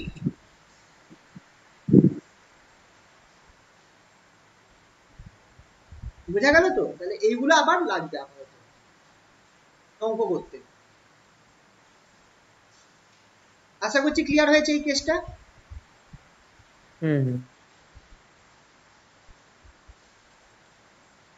এই যে এইখানটায় লিখে রেখেছি n 0 এর জন্য তোমার হচ্ছে p1, তারপরটা হচ্ছে cos থিটা, তারপরটা হচ্ছে ওই 3 cos square theta half into 3 cos square theta minus 1, আর পরেরটা হচ্ছে half into 5 cos cube theta minus 3 cos theta. কিছু প্রপার্টিজ গুলো বলে দিয়েছি, যেমন এই ইন্টিগ্রেশন p -1 থেকে +1 pn dx এইটা, এটা বলেছিলাম লেজেন্ডারি ইকুয়েশনের প্রপার্টি। আচ্ছা, সেকেন্ড পার্ট যেটা আছে, আমরা তো এটা ফার্স্ট এই যে ইকুয়েশনটা যেটা ছিল আমরা এই পার্টটা নিয়ে কাজ করলাম। এবার এই ফার্স্ট পার্টটা তো পড়ে রয়েছে 1/y d2r r square dy dr, 1/y ddr r square dy dr, এই পার্টটাও তো আমার k এর সমান হবে, তাই তো? তাহলে এবার আমি সেই পার্টটাকে নিয়ে আসলাম, the other part of the equation, 1/y ddr r square dy dr equals to k। k এর জায়গায় আমি কি নিয়েছি n ইনটু n প্লাস 1 বসিয়ে দিলাম, তাহলে আমার এই ইকুয়েশনটা পাচ্ছি ddr r square dy dr equals two n into n plus 1 y। এবার এটাকে বাই মেথড অফ ইন্সপেকশন মানে চেক করে পাওয়া, তোমাদেরকে মনে রাখা, এটা কোথাও বার করার দরকার নেই, এটাকে তোমরা মনে রাখবে yn এর দুটো সলিউশন হবে, একটা হচ্ছে r to the power n আর একটা হচ্ছে r to the power minus n plus 1, দুখানা সলিউশন হবে y এর। এই যে ডিফারেন্সিয়াল ইকুয়েশনটা বেরোলো, এই ডিফারেন্সিয়াল ইকুয়েশনটা বেরোলো, এর এই দুটো সলিউশন হচ্ছে, একটা হচ্ছে yn equals to r to the power n আর অন্যটা হচ্ছে r to the power minus n plus 1, এটা মাথায় রাখতে হবে, ঠিক আছে তো? এটাকে বাই মেথড অফ ইন্সপেকশন আমরা মানে খুঁজে খুঁজে দেখে দেখে এটা পাওয়া যায়। মেথড অফ ইন্সপেকশন মানে হচ্ছে চেক করে করে মানে আলাদা আলাদা ভ্যালু বসিয়ে বসিয়ে চেক করা যে কার জন্য left hand side equals to right hand side হচ্ছে। তো দেখা যাবে যে এই দুটোর জন্য আমার উপরের ইকুয়েশনটা স্যাটিসফাই করছে, বোঝা গেল? তাহলে এই দুটো ইকুয়েশন মনে রাখতে হবে, শোনা যাচ্ছে তো? বৃষ্টি শুরু হয়েছে তো, যে কোনো টাইমে নেট চলে যেতে পারে। তাহলে এবার দেখো y এর, তাহলে y এর যদি দুখানা সলিউশন হয় তাহলে y এর জেনারেল সলিউশন আমি কি লিখতে পারি?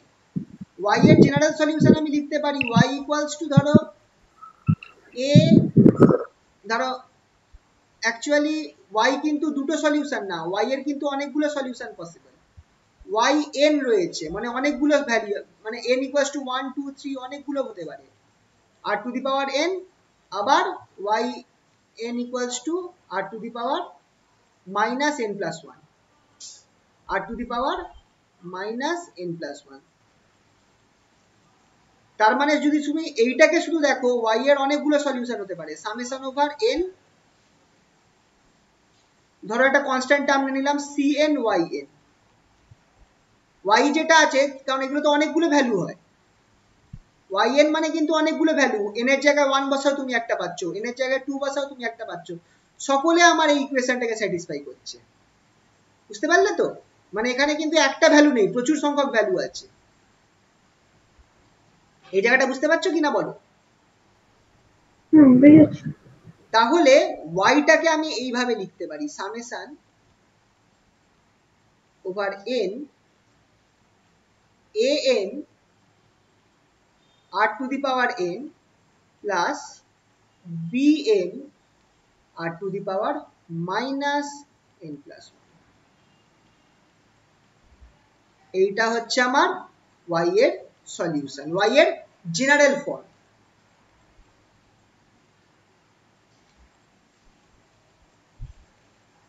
জেনারেল ফর্ম, কারণ y যে শুধু r to the power n তা নয়, মানে y ইকুয়ালস টু r হতে পারে, আবার r স্কয়ারও হতে পারে, আবার r কিউবও হতে পারে, আবার এইটাও হতে পারে 1/r হতে পারে, 1/r স্কয়ার হতে পারে, 1/r কিউব হতে পারে, all this values are possible, y এর এই সব ভ্যালুগুলো পসিবল, বুঝতে পারছো? তাহলে এই সব ভ্যালুগুলোকে তোমাকে যদি ইনক্লুড করতে হয় জেনারেল ফর্ম বানাতে, তাহলে কি হবে? জেনারেল ফর্মটা সামেশন নিতে হবে, দুখানা কনস্ট্যান্ট গুণ করতে হবে আর r এর ভ্যালুগুলো দিয়ে বসাতে হবে, তাহলে সেটাই করেছি, y equal to summation over n an r to the power n plus bn r to the power minus n plus 1। বোঝা গেল তো? এই y এর ভ্যালুটা মাথায় রাখতে হবে, এইটা মাথায় রাখতে হবে। তাহলে ফাই কি হয়ে গেল? দেখো এইটা হচ্ছে ফাই এর ভ্যালু। ফাই হচ্ছে, খেয়াল রাখবে, ফাই কি ছিল? ফাই ছিল আমার y ইন্টু পি। খেয়াল করো, ফাই ছিল আমার y ইন্টু পি। তো y এর ভ্যালুটা দেখো, এই জিনিসটা, এটা y এর value. Summation over n equals to 0 to infinity an r to the power n plus bn r to the power minus n plus 1। আর p এর জায়গায় pn cos থিটা। ঠিক আছে, তাহলে এটা বেরোলো আমার ফাই। বুঝতে পারলে? হ্যালো, তাহলে এইটা হচ্ছে আমার সেকেন্ড অর্ডারের জন্য, টু ডাইমেনশনের জন্য, স্ফেরিক্যাল কোঅর্ডিনেটের জন্য আমার এটা হচ্ছে সলিউশন। টু ডাইমেনশনাল স্ফেরিক্যাল কোঅর্ডিনেটের জন্য ল্যাপলাসের সলিউশন। ঠিক আছে, এই একটা অঙ্ক আজকে আর করাচ্ছি না, এটা করতে গিয়ে মাথা ব্যথা হয়ে যাবে। বলেছিলাম না যে দুখানা অঙ্ক আসে, যে অঙ্কগুলো করা হয়, এইটা সেই 1 নম্বর অঙ্ক। এই অঙ্কটা যদি পুরো দেয় তোমার 10 নম্বরে দিয়ে দিতে পারে ফুল মার্কস, বিশাল বড় অঙ্ক। আর এই অঙ্কটা যে আমি স্টার্ট করব, আমি ডাইরেক্ট, আমি দেখো এই ফাই এর ফর্মুলা থেকে স্টার্ট করেছি, ডাইরেক্ট এই ফর্মুলা, আমি কোনো ডেরিভেটিভ কিচ্ছু করিনি, ডাইরেক্ট আমি এই ফর্মুলা থেকে স্টার্ট করেছি। Phi r equals to summation over n equals to 0 an r to the power n plus bn r to the power minus n plus 1 pn cos theta. আমি লিখেই দিয়েছি, by symmetry the Laplace equation in two dimension in spherical coordinate is এইটা। Direct এখান থেকে start করব। এই যে দুখানা যে অঙ্ক বলেছি যে আছে, যেখানে স্ফেরিক্যাল কেস আছে, যেটা প্রায় 10 নম্বরের অঙ্ক, দুটোতেই আমি করতে পারি কি, ডাইরেক্ট এই ফর্মুলা দিয়ে স্টার্ট করব। আমাদের আর অত বড় ডেরিভেশন করে দেখাতে হবে না, এত বড় ডেরিভেশন কিন্তু নেই। কিন্তু এই ফর্মুলাটা কোথা থেকে এলো, এই ফর্মুলাটা কোথা থেকে এলো সেটাই আমরা জানলাম এতক্ষণ। বুঝতে পারলে তো? এবার অঙ্ক করার সময় আমি ডাইরেক্ট এই ফর্মুলাটা মুখস্থ রাখতে হবে, আর পি এর ভ্যালুগুলো মুখস্থ রাখতে হবে, p1 p2 p3। তারপর আমি স্টার্ট করে বাউন্ডারি ভ্যালু বসিয়ে এই অঙ্কগুলো করতে হবে। এটা আমি নেক্সট দিন করাচ্ছি, ঠিক আছে?